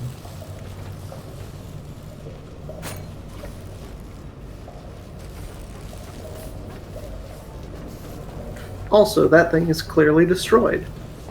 I mean... But, like, power should be going to, let's see. You gotta fix it. Oh, wait. Turn it off. No, turn it off. Oh, yeah, a bunch of cable doing that. You can turn off the switch with the button on the top.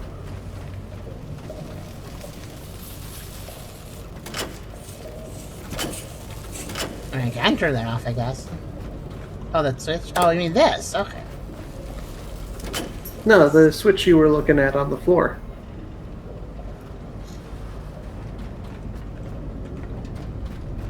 You can't turn the orange yellow thing on or off because it is like completely destroyed and on fire. But can I power this door, ignoring that because I have a battery? No, because the thing that powers it is destroyed and on fire. Okay, so that thing literally needs to be powered. Okay, got it. Well, I have this on now. So that'll... I don't know what this... I don't know why... I don't know why I'm powering up here. But I guess I can with that battery. That's a connector that lets you put a wire through a wall.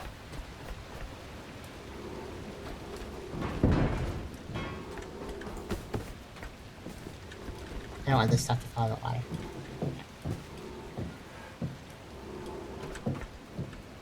That's correct. You don't. But somebody put everything on the edge of the world. It's very, very bad idea. I think I lost one of my broken robots to the ocean.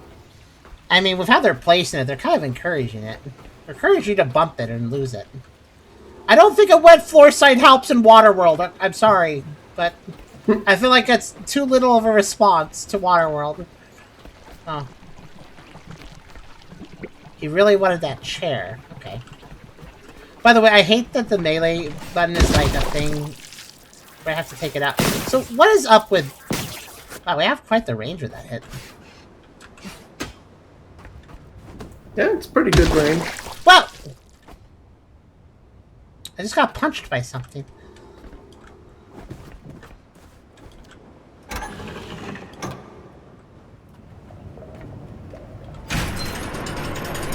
Oh, I've unlocked the Dark Souls shortcut ladder. Good. Does this return to? Does this return to Lower Undead Berg? I don't remember where that goes. Oh, I love organic lumps. I'll take that. Is that a pyre flag? No, not quite. It's very close to a pyre flag. Why is everything on fire? Is it your fault? It's probably your fault. Yeah, it's my fault. Shouldn't make things go on fire. Come on. Talk about this. These are the least threatening enemies. I mean, they technically can hurt me, but they're just... Oh, hey, little guy. Okay, whatever. This is the tutorial. Yeah, but I also could die. I could also more threatening enemies. But I could also easily die in the tutorial by just not figuring it out fast enough and then running out of power. So it is strangely difficult in some ways. I'm just gonna. Can I just pick all this stuff up for now? Can I just like take it all? Yes. I'm just gonna take it all for now. There's too many chords. It's confusing me. How do I take this thing? Does it just the switch is stuck where it is. Okay, well, that's fine. For now. Yeah, I'm just gonna take all the stuff, for starters. It's a built-up thing, so you would have to salvage it. I'm gonna continue to... I want this melee key to not... Why is C the melee key? What sort of psychopath makes melee C? I've gotta change this. Okay. I'm gonna keep playing until I figure out how to make the boat move. I think that's what I'm going to do. Okay, we need melee to be something that makes sense. What's F? Interact 2. I don't know what that means. I was going to put an F. What does F do? Oh, I guess it's like the alternate for, like, connect this instead of that, or whatever.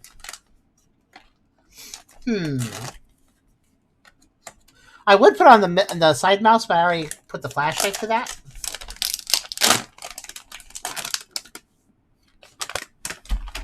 So I'm glad the Balasar is doing good. What key to put this on? Let's see.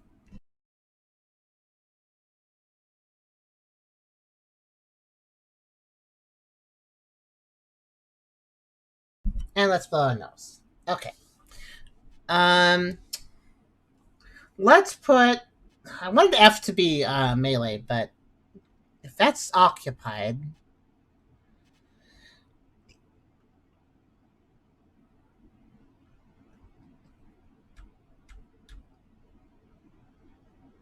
Thinking. I guess I could just switch F and C. There's no harm in that, I guess.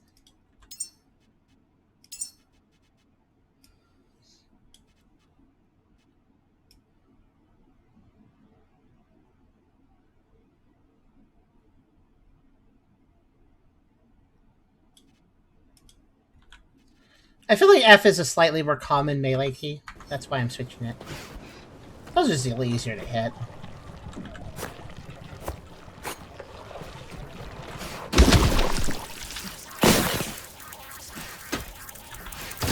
So are these masses organic or not?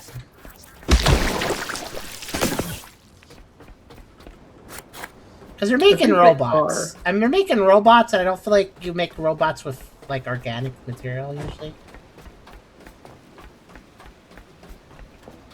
Not usually.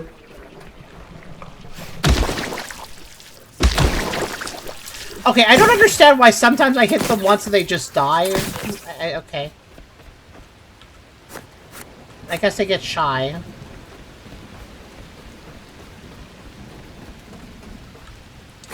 By the way, I am aware there's a cheat. By the way, I want to make clear to everybody that I'm aware that the quest tells me what to do.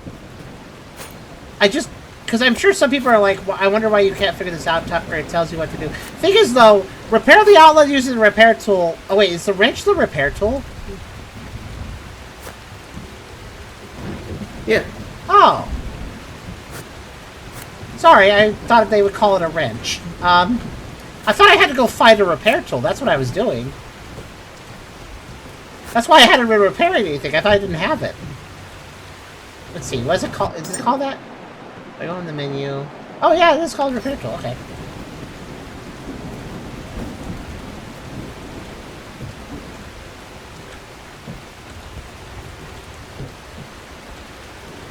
It's not so much that the game's obtuse. It is. I guess I should be recognizing some of this stuff, but it is a. Here's the thing. There's a lot to look at, so I'm constantly getting distracted.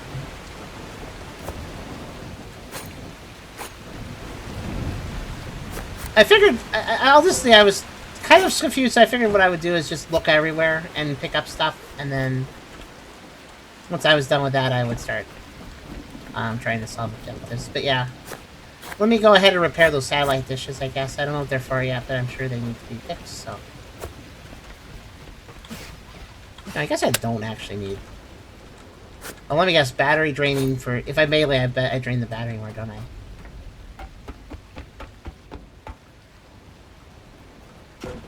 Why is there a landmine next to our building? I don't feel like that's very kosher. I'm sorry, a sea mine. Technically the opposite of landmine. Not a landmine necessarily, but...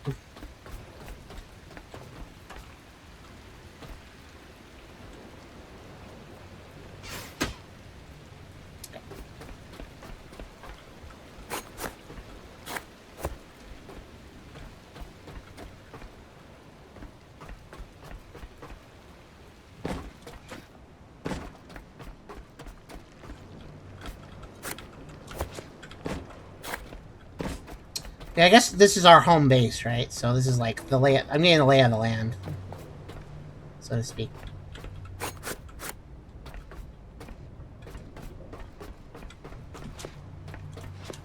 Is that right? Is this like the home base, or is this just a place I'm going to leave after the tutorial? And by leave, I mean like I'm not going to come back to it.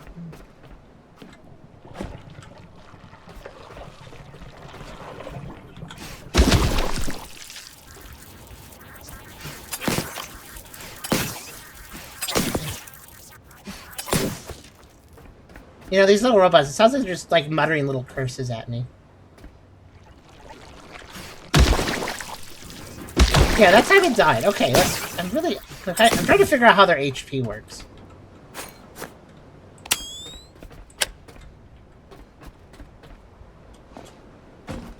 By the way, did you hear what I asked, Esther? No. I asked you if this is the home, like, am I kind of, is this the home base, or is this just like a tutorial island that we'll probably never come back to? You will never come back here, most likely. So this is technically, does your home base, is your home base kind of wherever you set it to be? There is a defined home base. Okay. And there's also the secondary home base of the ship. I need a battery. Right click, right. Oh, I can put on the holster. That might be smarter. Oh, that. How much did that give me? Because I don't feel like that did anything. Alright, let's see. Add repair task. I would rather just fix it. Costs 43 watts. That's very dangerous. So, I'm sorry. Does the little portable batteries give me almost nothing to charge with? Yep. Okay, just checking. There are larger ones. I'll just head back down and charge myself on the thing that's down here. At least I assume it's down here, because I think this is a shortcut. Well, you did also route power up there. So you could just plug yourself into that cable that you brought through. Yeah. Too late. Just gonna walk back down to the battery. I think it's around here. Oh, the window got broken. Yeah.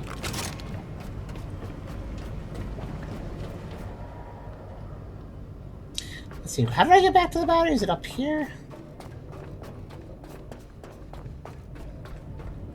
Yeah, it was, but I have to enter through the vent, I think.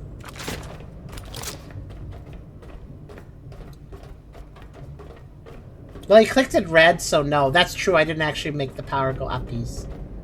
See, it's red. It's not only that, but also it's technically not flowing. Now it is.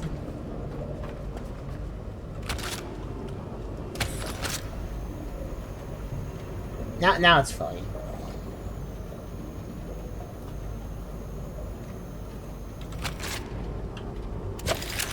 Oh, there's some stuff over here too. Okay.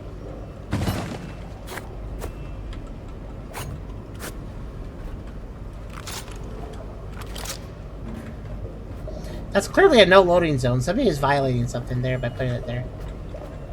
Very bad. I still would like to figure out that computer too. Anyways, yeah, this is routing upstairs for whatever that's worth. Alright, there's another vent. No, that's the one wait, is that the one I came in? Yeah, I think so. Alright, anyways. Now I should be able to... I guess I could also repair this, couldn't I? While I was there. At least I think I can? I don't really know, actually. Because I walk over to it and repair. Add repair task. Repair. Okay, there's a... I said add repair task with that little thing so I can go back to it later.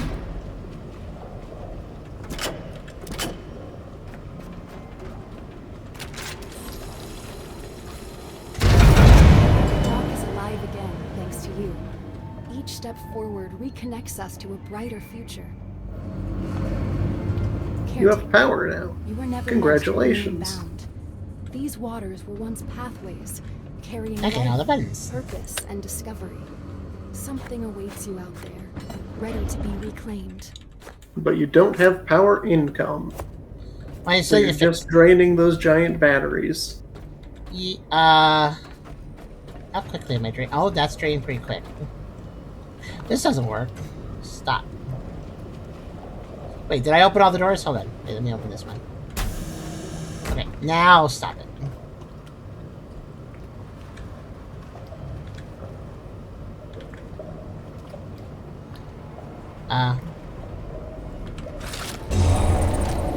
Sure, whatever. I couldn't find how to switch it. The switchy thing wasn't there. What's that? I said, he. There just wasn't a prompt for it. Wait. Oh yeah, that still works.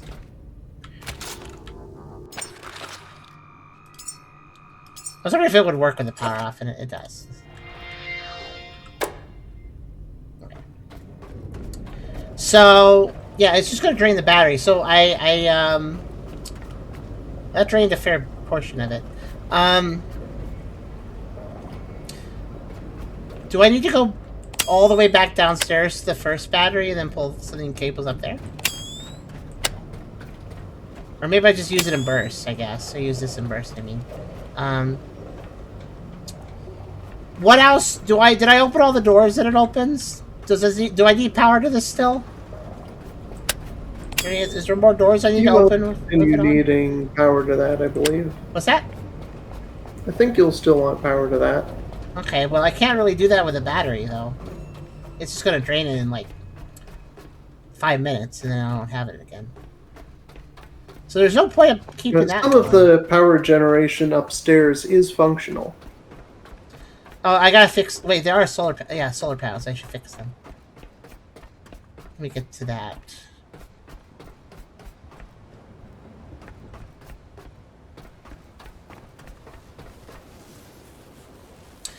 I need a bunch of resources I don't have to fix these. I think one of them was working. Oh, this one's fine. And yet I can still repair it. Oh, I see its durability. Okay, got it. Okay, so I see how this is supposed to work. So wait, how do I extend this? Like, if I wanted to extend it further. You just walk.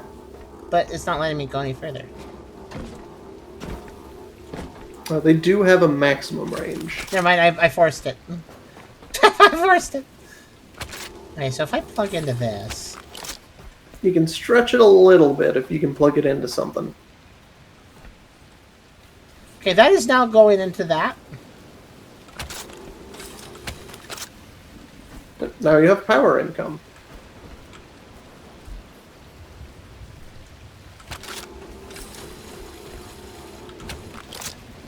Kind of. You might have to do. And now it's raining and cloudy. Good, great. Yeah. Also that. So I'm just hold on a second. I gotta plan this out. You also still need to get a cable all the way to the other platform that had the wind. The wind? Oh, the wind. Hey, we see that.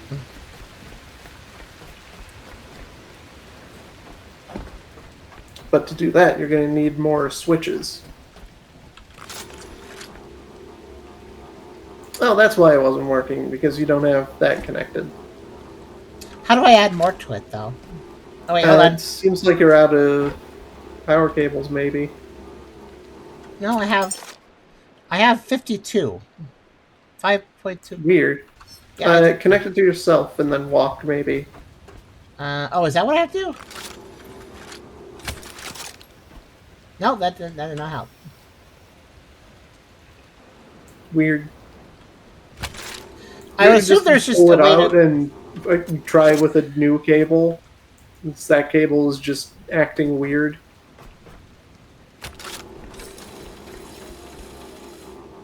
Dang it. Okay, I'm just gonna get rid of you.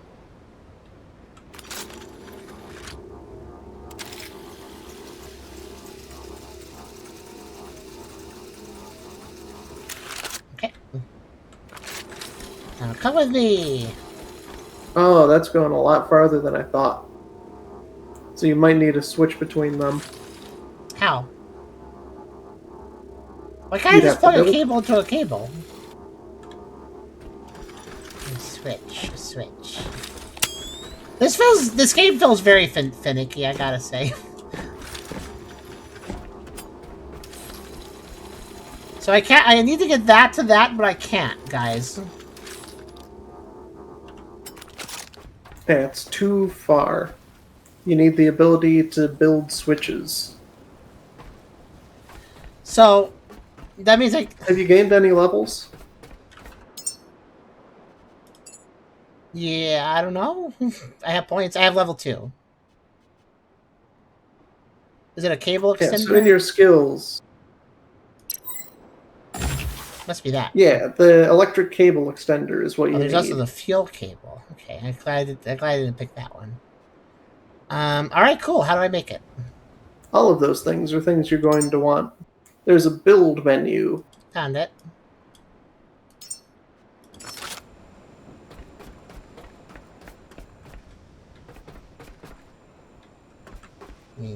Now you just build it wherever you need it.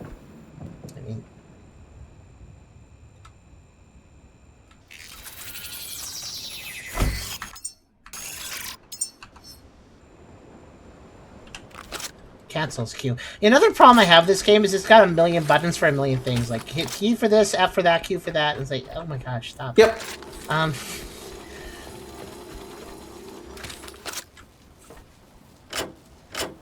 There. Now you have enough range.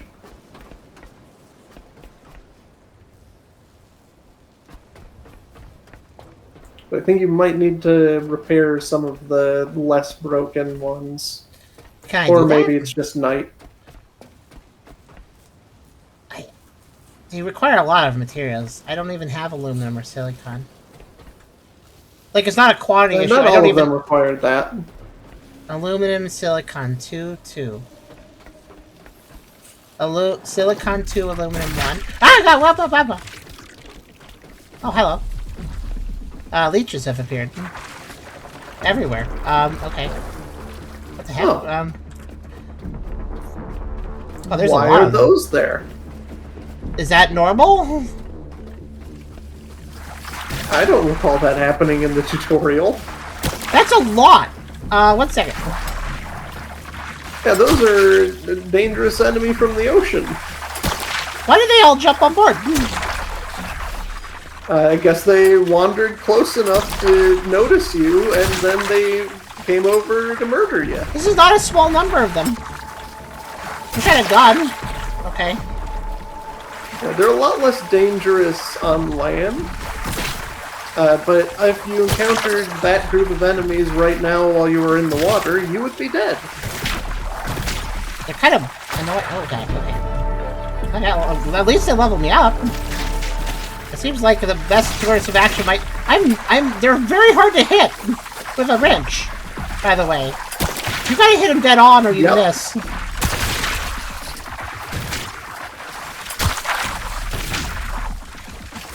They're very wriggly. They don't stay still at all.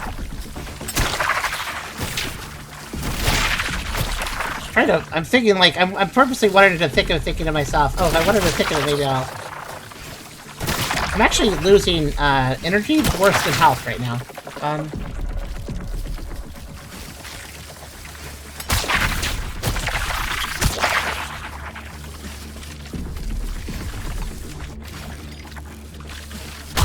And they actually have, like, teamwork, where one of them that you're focusing on will run away while the others sneak up behind you and bite your heels. I noticed that. There's also more and more showing up.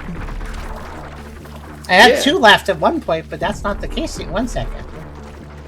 Yep, more of them are coming up from the ocean to murder you. They're kind of, this game kind of sucks. Go inside. I'm gonna be honest, this game kind of sucks in the sense that I don't feel like this tutorial is really well designed at all. You probably should have closed the door.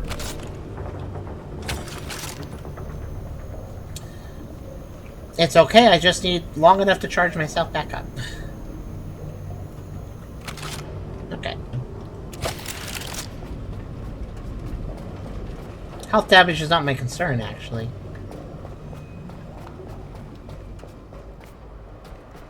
They didn't even come in.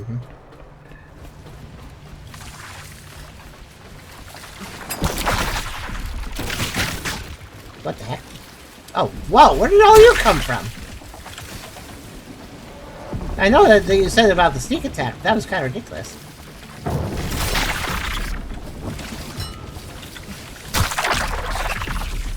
At least they glow. What? They're a lot less annoying by the time you have guns. Hi, what happened there? They just kind of left. Never mind. Okay, they're back. Never mind, they're back now. What? They were waiting for you to be distracted. Well, I'm very distracted by them temporarily phasing out of existence and coming back, yes. Not sure how they're doing that. Maybe they went upstairs and then jumped off the roof. I guess. I didn't even hit that one, but okay. Oh, do they not like light? Okay, they don't like light. So they're a night enemy. Got it.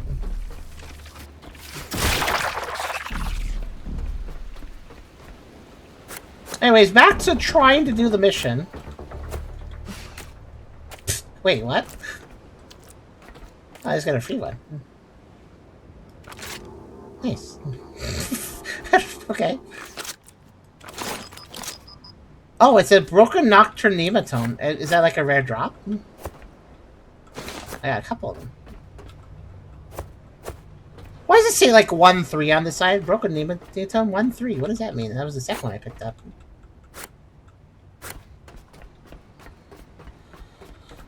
A series of unfortunate confusions. That's a good way of describing my gameplay, isn't it? Like I don't think that was supposed to. I wasn't supposed to deal with that properly. I just got unlucky. Well,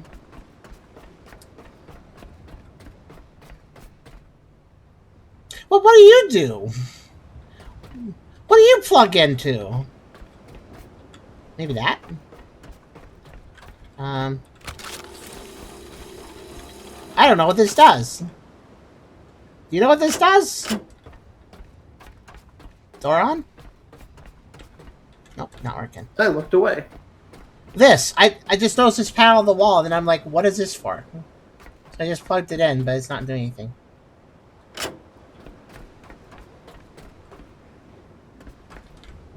Thought it maybe would open the start, but it didn't. That just puts a cable through the wall so you can access it on the other side. It's more leech time.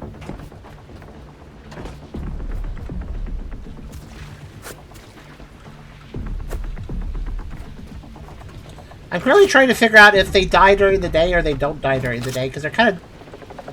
Why is there... Who are you?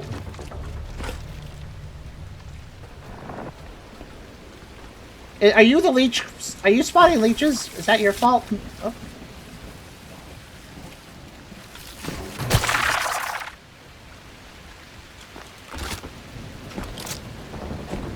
Okay. Anyways, Essler, I have to say, the game just kind of, like, threw a bunch of wires at me, and we're like, you know, you're an electrician, right? Figure it out. And I don't really care for that. Yeah. Oh, there's, let me assume that thunderstorm means I shouldn't be outside. Probably. Why is my battery, wait, my battery is flashing angrily. Like, oh no! Your battery is bad now! I'm not sure why it's doing that. Oh. Well, if I need bioorganic material, I sure got that covered now.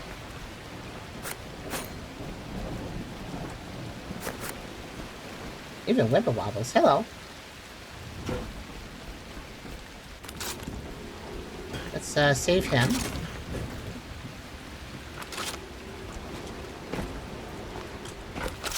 Ow.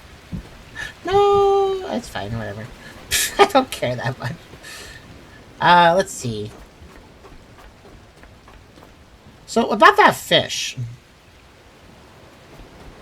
About the giant glowing fish that was on the surface of the water, kind of giving me an eye. There's still wind turbines to set things up to. Yeah. That's right. That's what I was doing before 5 million. That's right. Before 68 million leeches attacked me, I was actually about to build an extender over here, and then I forgot. Let's see.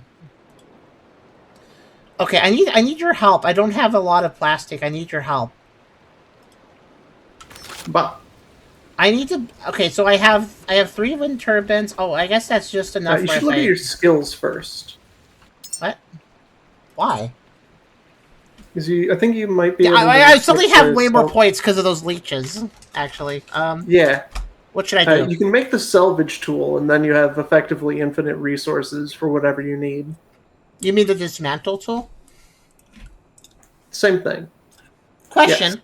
If the tutorial's like, I need you to do these things, why can't I just spend my skill points on things that won't help me immediately progress and will actually lock me? Like, I could just... What if I just bought engine and fuel extender and luminite and other things that didn't matter? Then you have to go jump in the ocean, punch things until you can buy the stuff you need. That is horrible design. I actually feel like this is a situation where it should lock me to buying these things first or something. But alright, let's get the dismantle tool. Like, a lot of these are things that you're going to need. Should I also get the electric cable? Probably. I don't know how you could possibly play the game without that. Fuel cable sound support too, but one thing at a time. Like, you know, pretty maybe much I should everything is required. I can... wait. So. You know what? Huh. At the top of the 2 thing, you can see some of those cost 0 points. Oh, I can make solar batteries with this. Oh yeah, they do, don't they? 0 points. Yeah. I think the salvage tool was one of those too. I'm also going to unlock the small battery, because... Yeah. I don't know how much... They don't come charged, I think. That makes sense. Enhancers. Or you had to supply the energy when you made them. Enhancers. Either or, it's the same thing. Yeah, those are just little upgrades you can buy.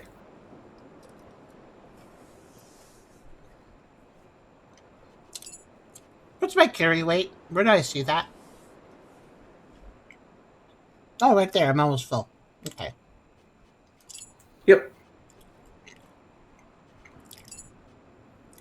Oh, each point is 1 kg. That's not... Oh, wait. 1 kg. I have 100. I guess that lasted a while. I guess 1 kg helps a bit. What's my character's battery? I guess 500? 500, okay.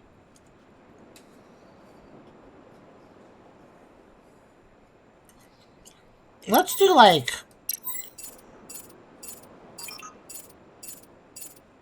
Can you, like, unspin points and put them elsewhere? Nope.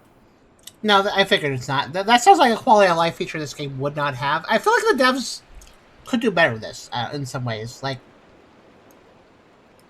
yes, let me just...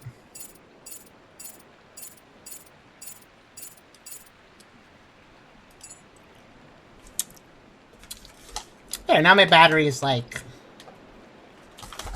better, I guess? I had an additional, 200, I think. Yeah.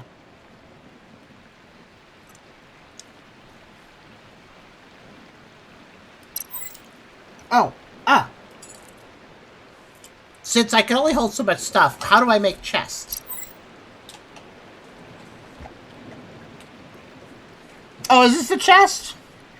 Yep. Okay, I'm gonna complain to this too. Devs, you don't have to be different, right? You don't have to call a chest a Dura pack because in your game it would be, oh, it's a Dura pack. That's what it is. Like, okay, but I thought that was a battery. I thought it was like a Duracell pack. Okay, so I didn't think that was a chest at first. Then I thought about it for a minute and noticed it said utility storage containers there at the bottom. Like, they also store basically nothing, so you need a lot of them. Should I get it or should I wait? You definitely want it. Okay. But, like, I don't like it when a developer's like, well, we wanted to be different, so we named it this. And it's like, okay, that's just safe. Just safe. Great. Goodness sake. And you probably want to be able to build one of the 2 generators. What do you mean, want to be able to? Oh.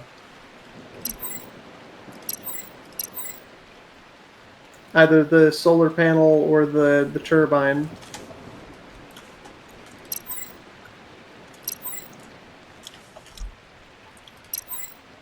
The panel generates more, but can't be used at night. Turbine can be used at night? Yep. Okay. Yeah, Whisper is less, but just works. It's not that much less. Okay, and then, like, more Hulk capacity, I guess. I don't know. Character capacity. So it says the more I see it, the more I see why Esther dropped it. Well, Esther didn't drop it because he disliked it.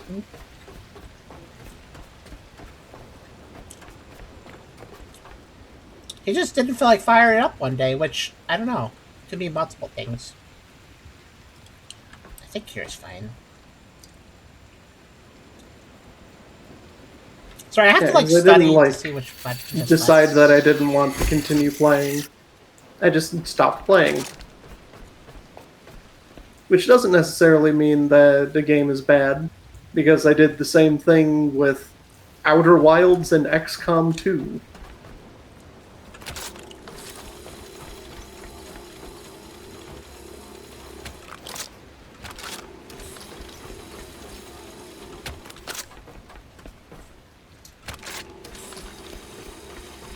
By the way, XSplit turned into a slideshow, and I don't even know why. I'm not sure if that's indicating on the stream. What? What? Oh, I'm out of cables. Well, I'm glad I unlocked the ability to make more. But hold on a second. Yep. Wait. I have an idea. Stop. Fill that in.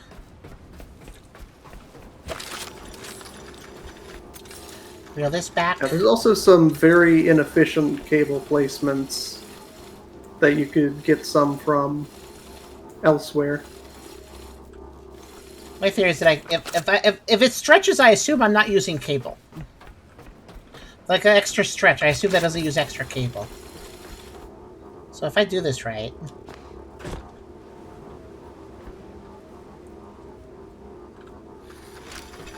You're very close. Just basically, if I back this cable up and then, like, from the maximum distance, try to plug it in. That, I assume, will give me just a little extra to work with over here. I think I'm right. I think it is going just a little teeny bit. It's not quite enough. I think you're about where you were.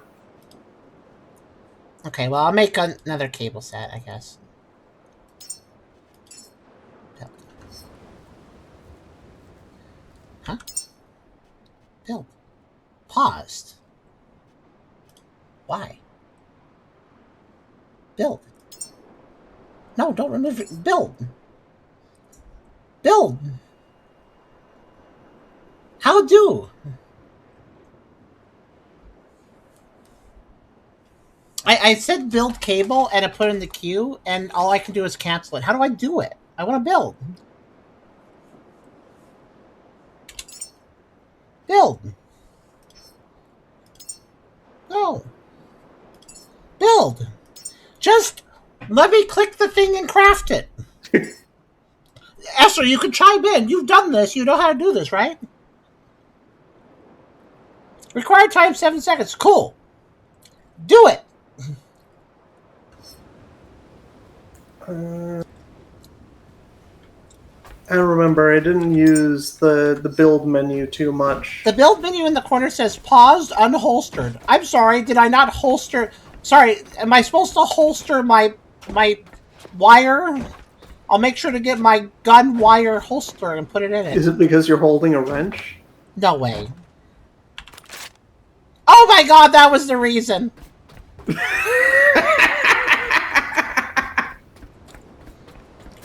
Yeah, wow. Okay, this game is stupid. I do most of my crafting at a station for crafting. Oh, I'm so sorry. I'm holding a wrench while I'm trying to build. What a stupid mistake. Wrenches are not for building. Put it away. My god. Okay, I don't like this game's sensibilities. I don't mind its general gameplay, but this game just feels like a hassle. It just feels I don't think you're designed. actually generating any energy after all that. It just feels like an utter hassle. I don't know. I don't even know how to tell, Esther. I don't even know how to tell. There would be a little animation of energy going through the cables. Like this? That sort of animation? Yeah, it's not really... Yeah. There's a weaker version of that, too. Where it just has, like, the little glowy... Like that.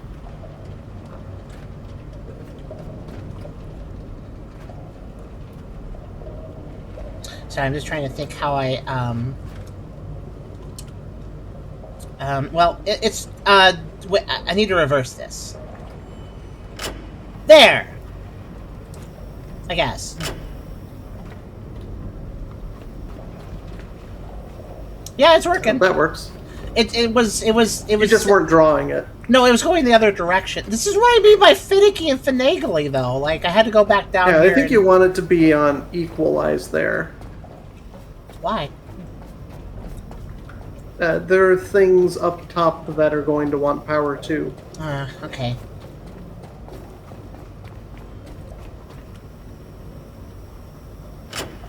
But, like, here's the problem. Like, I understand I can mess with the outputs, but if I don't know what I'm doing, I don't know what I should set the output to. And then later I might find out what I'm doing, and then I'm like, oh, okay, I need to go all the way back and change the output then, because now I know which direction it's supposed to be going, and it's like, basically.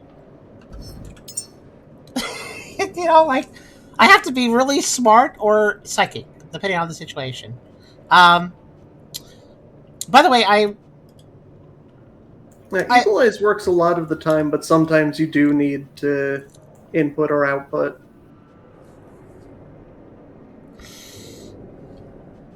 Did I mess up? No, I didn't mess up. I unlocked this mantle tool,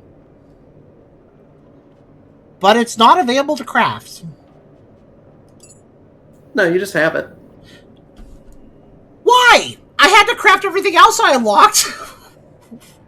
What? Where? Okay, where is it? Your action bar, you can equip it. No, it's not. Where is it, though? I have my inventory open. You just right-click on an empty space. But it's...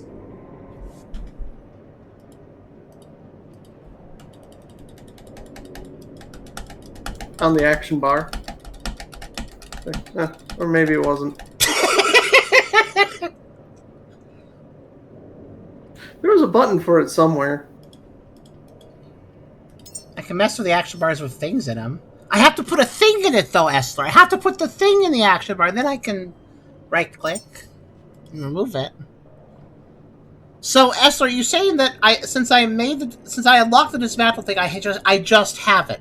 But hold on a second. Huh. Like, there was a button somewhere, I don't remember what it was, but you can pull up, like, a list of all of your actions. Yeah, I'm noticing that the repair tool and the torch also don't appear in the inventory. On the right, it's saying, like... it's giving a button for the actions. Huh?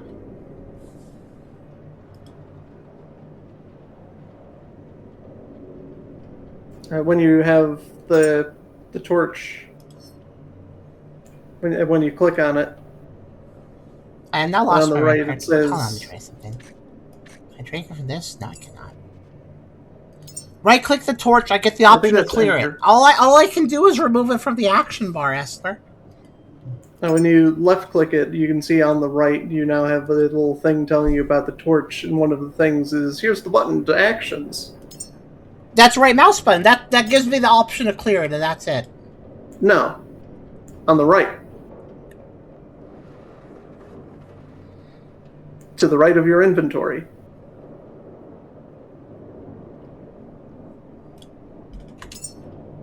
Yeah, enter key. Well, I've now cleared it too. By the way, the actions list is still just clear, Esther, even if you press enter. It's just clear. Okay, so that's just the same as the right And more importantly, the only way to get an action list is to have something in the action bar first. If there's nothing in the action bar, there's no actions list. That's the thing. Go out of the menu. Okay. T for tools. Oh, there's a tools menu. There it is. And then you can put those on your action bar, I think. So can I just ask a very basic question? Why aren't these in my inventory? Why do they exist in Euclidean field outside my inventory? So you can't remove them? Well, I sure as heck had trouble adding them too, so yay! Also, you could just lock the item, just have it be on part... It's an item that I have. It should still exist in the inventory, even if it's in like a locked slot you can't interact with, like, it should still be here. It should still be in the inventory, because it's an item! It's so weird for it not to be. Okay, well... No, now I have to... You can keep the power on. Hold on, now I have to go... Now the action bar is all weird, hold on. So instead of thumb mouse button, let's reset that. We'll do thumb mouse button for this. What are you guys in the chat? I know that it's really just solid math right now, but what do you guys think about this? Like, I mean, the T thing, yeah, I guess I should have seen the button. Admittedly, though, I want to remind you guys, because they designed this game for a 4K monitor, I'm struggling to see things very clearly, too. No, I didn't say cancel. Okay, there. Alright. 5, 6, 7. Alright.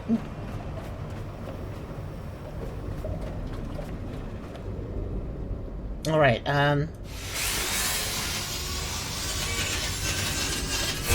I can do that.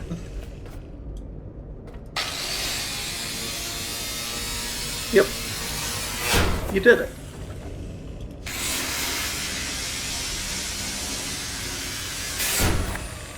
By the way, I need to do this. I need to do this to at least some items, or I can't actually like fix everything here. So I need to find something that gives me aluminum. What's that? You still can't do anything. Why? Because those are creating scraps and not usable materials. You need to process them. And you haven't found the machine for that yet. I'm gonna process my brain when I do. There is one on the ship, though.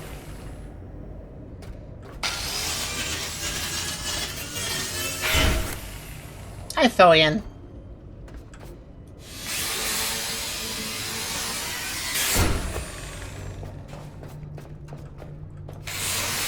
The reason I'm the last caretaker because nobody else wanted to put up with this job.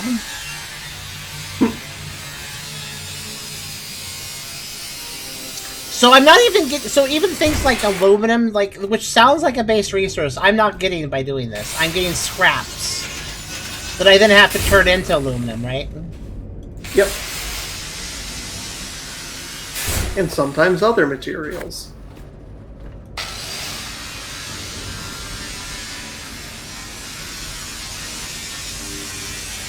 So this also means I have no idea what I need to, like I assume metal scraps equals aluminum with some other stuff, but I don't really know. Also, wow, that really drains my battery. Just realized. That's after increasing my battery size. Oof. At least I'm actually making power now. My objective with this was to fix the ship, but honestly, the X-Splits turned into a slideshow much like it did with Far Far West yesterday, I noticed, actually. So I'm assuming there's a memory leak going on.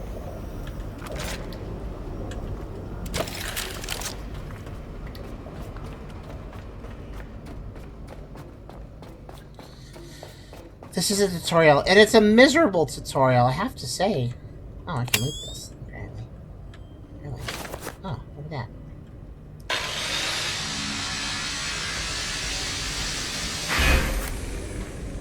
I would love it if the tutorial just, like, didn't have your battery drained for one reason or another.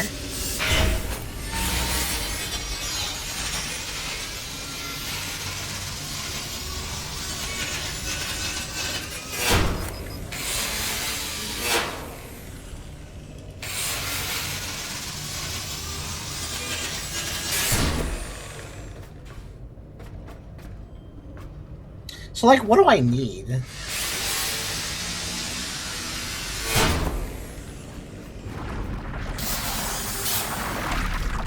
Oh, I knew it! I knew I heard something! Gosh dang it! Again? Okay. I'm here.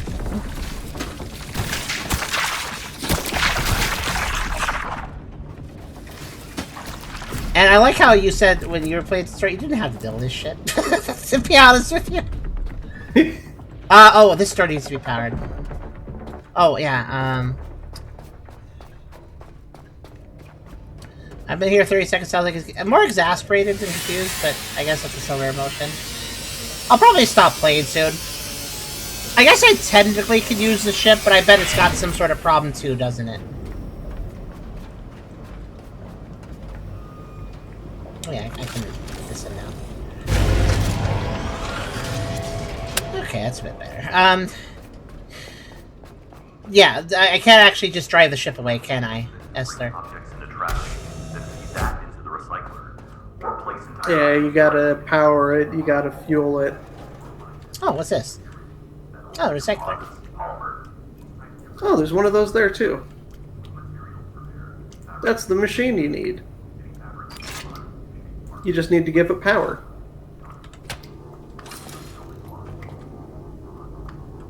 I'd like to... I have to make more cables. I mean, I could plug into this battery, but that would be a short-term solution at best. Wait, what is this? Why are there 5 million cable panels? What's that about? That's the building machine. Okay, so we have 6 types of plugs here. We have the electricity plug. Yep. We have the fire plug.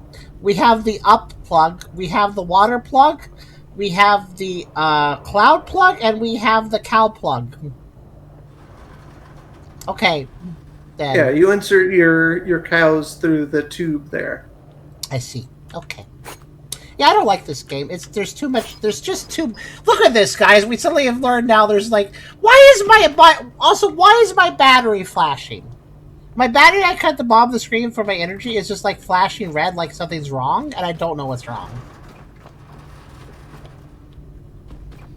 Scope creep and lack of like if you like Minecraft builder mods that add more machines and more technicalities and crafting and more steps to things, and you like that sort of thing, maybe you'd like this game, but even so, I feel like those Minecraft mods were more elegant, you know? I feel like they were better, had better direction. Alright, I guess I will use the battery for now. Right, I still need to make cables even if I want to do that.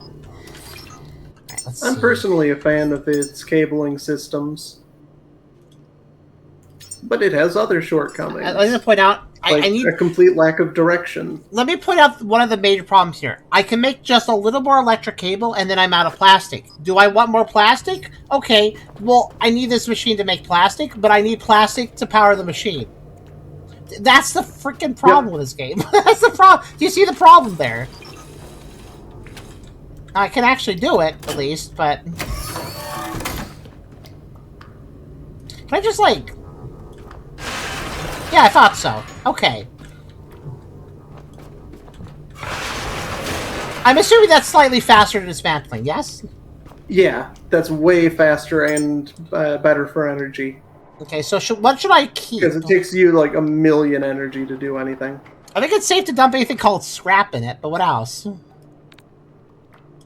There's a button that you can press to just deposit everything that is like scraps and such. Well, the game has a convenience feature. Go figure. Yeah, I didn't think it could do. I didn't think it could do that. Can I throw myself in this too? I'd love that. I mean, I'm worth a lot of scrap. I'm sure. I'm a robot. What's this all here? Oh no! I don't think I can fit it all. Yeah, that will get jammed very quickly.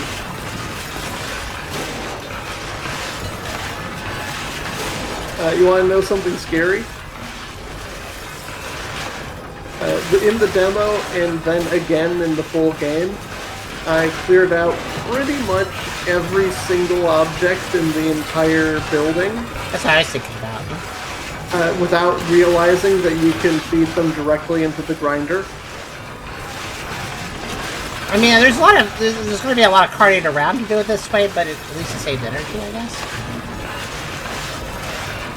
Also, the big objects are a little... Have you manually salvaged anything yet? What? Have you used the dismantle tool? Yeah, a bunch. Did you not see me doing it?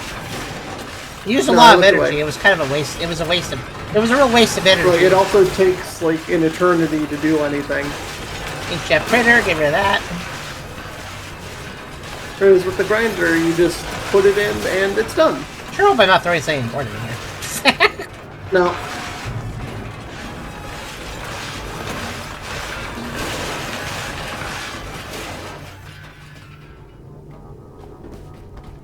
Nothing in this whole facility really matters, other than, like, the batteries.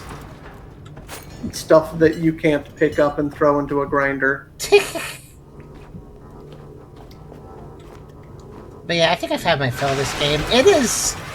I personally think those... You know, I know Charm doesn't really care for those Minecraft mods that make Minecraft way more complicated, way more like crafting machines and stuff, and you have to process a bunch of stuff. Charm's not a big fan of those, but honestly... The ones I've seen Charm decry were actually way more elegantly designed than this game is. I'll be honest. So in other words, those Minecraft mods that Charm didn't like were still better designed than what I'm playing right now. Is what I'm saying. They seemed that they didn't. They were complicated, but they had fun aspects to them. They were like, I don't even remember what was the big one, Tekken or something. What was that one called? That's a mod pack. No, that's a mod pack. May have included one of the ones I'm thinking of, though.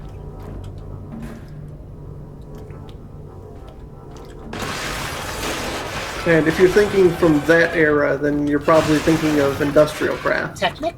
Or Industrial Craft? Maybe that, too. There's the button on the wall directly opposite the recycler. Yeah, that's the lights. I turned them on.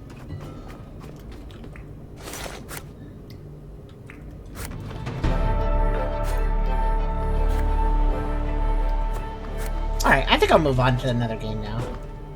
I think I have given this one a fair shake. I do have to say, too... You're level 4 now. They really did bungle the tutorial, exciting? Though. I really think it was a big mistake. Like, I like the idea of ambient, like, threats and stuff in the water, but... having 5 million leeches able to invade this building while you're trying to figure out the game is really not the best design choice. Yeah, I mean, it's random. Very RNG. interesting to see happen during the tutorial. But yeah, where's the save machine? I guess I'll save. There's one around here somewhere. Actually, I think there's actually up here.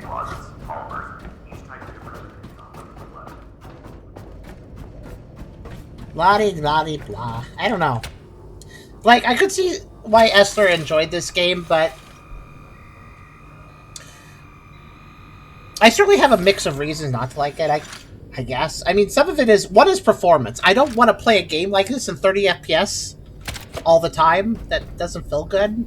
Kind of gives me a headache, actually. That is annoying. Like, 30 FPS gameplay with a FPS-type game, like, any sort of fast movements, and, like, I mean, look at this. This hurts my head, so I can't play a game like this extended period of time without getting a headache, for one. Yeah, now imagine continuing to play the game, except you're also dragging around an entire ship, and that ship has, like, 60 moving generators at all times next to you. Yeah. Also, so I know some of you guys joined late. The start of this video, for this segment, I discussed the problems I have with the developer, too, because it isn't just the game. It also had bad performance. We literally could not start this game. I had to stop the stream, because if the stream was running, we hit 100% memory usage, and I couldn't start the game. So I actually had to stop the stream, stop the broadcaster, turn off a couple other things, too, then start up the game, then lower all the settings, and then I could turn everything back on, like the broadcaster, and then I could turn the stream back on. I literally had to stop the stream to give this game to start. It was stuck on a black screen until I did that. Because its performance is that bad. And especially considering... Well, its performance is that bad on max settings, which the game defaultedly starts on. Which is a real problem, you know? Because I couldn't lower the settings until I started the game, but the game wouldn't start because it was maxed out. Blah. But also, for those of you that missed the intro, I won't go into it. You guys can watch the intro to the video later. It'll be on YouTube, you can see. But basically, the developer offered... Like, this is a key I got through Press Engine, but before the Press Engine key was offered to me, I got an email got invited to their creator program to get a key that way, and I didn't like their creator program because it was really demanding. You had to basically turn into kind of a last Caretaker streamer. They demanded multiple streams of you and a lot of other things, and I just didn't think it was worth it. They didn't pay you, so they gave you a review key, but they didn't pay you, so that wasn't worth it in my book. But when I was trying to reach out to them about, like, I was communicating with them, and then they were like, they offered the plan. I looked at it. I said, I'm not interested in this. I don't really like this. I don't think this is a really creative plan. But I would still like to just do a review key of you guys, and then they ghosted me. So I don't know. I don't know how I feel about the devs. I don't know how I feel about the way they developed this. I think there's a good game here. Like, Esther has enjoyed this quite a bit until he just randomly stopped playing, and I don't think that was any fault of the game from the sound of it. I think it's just the fault of Esther being weird and finicky with games sometimes. No offense. I don't like you agree though, right? It's not the last Caretaker's fault you stopped. I just stopped. Yeah. So like, thank you for coming into the chat, by the way, so it doesn't look like I'm just trying to do a hit piece on the game, because you like the game. It's not like I'm trying to say you shouldn't enjoy it. But yeah, the developers kind of rubbed me sort of, oh, I don't know if I like how they treat creators. And that's kind of a big deal, because I'm a creator. And and it wasn't just about me. I was like thinking about all the other people they were trying to get on the program and people that didn't sign on to it. Like, a lot of demands out of the creator, and I just don't think that's fair. I feel like developers and creators should be on equal terms, on equal playing fields. If a developer comes over and is like, I'm going to demand all this of you, YouTuber or streamer or whatever, I think that's really unfair. That's not their place to do. we should be meeting on equal ground as equal people in a transaction. I'll cover your game if you can make key, that sort of thing. Really should be an equal field sort of thing, not like we're going to make all these demands and kind of lord over you a little bit. I don't think that's cool, and I just think that a developer doing that just feels a little egocentrical to me. That's all. But in any case, though, as a game, I don't think this is a bad game. If this finagliness looks fun to you, and you have a powerful enough computer that you can actually get 60 FPS, I would say that this wouldn't be the worst thing. It is an early access, I should mention. Version 0.7.2.609842 in this case. So yeah, it's an early access. Maybe its performance will improve with time. I do always have to say that of early access, but it's not always true. And I do feel like this game is more focused on the quality of everything rather than the actual performance. So I feel I'm going to make the guess that while its performance will improve a little bit, it probably will still be kind of a demanding game even when it hits 1.0. But that was the last Caretaker. Esther, you want to have any closing thoughts on the game? Me. Alright, fair. It is sheep. Yeah, it does have sheep. It's good. Yeah, that's true. That made Esther biased because there's sheep in it. Right at the beginning, too. I do think that the game has its niche. There are people who will like it, and they will know whether or not they will like it from what they saw here. There's one more thing I just want to mention too. The game is $35 USD. That is, I wouldn't say that's necessarily unreasonable for a large-scale survival crafting game, but given I also had mentioned, given that I've also mentioned my, reservations about this and my thoughts about it technically and I guess ethically when it comes to how the team behaved, from what I've seen of them, I don't know. I don't feel like it's worth $35 simply because it's a bit. It is sort of sharks that shoot laser beams. That's cool. Update. If you like Subnautica, I guess there are some vibes here for you too. Yeah, I like the big fish I saw. But yeah, it's not a bad game by any means. But I would say wait for a sale, get a slightly better deal, especially if you're not sure if your system is up to the task of what this game demands. So, but yeah, that was the last Caretaker, and I hope you guys enjoyed. And I hope I wasn't too overly negative. I still wanted to give this game a fair shake, and I think it's fine. But I do think it's finagly and kind of more for certain audiences.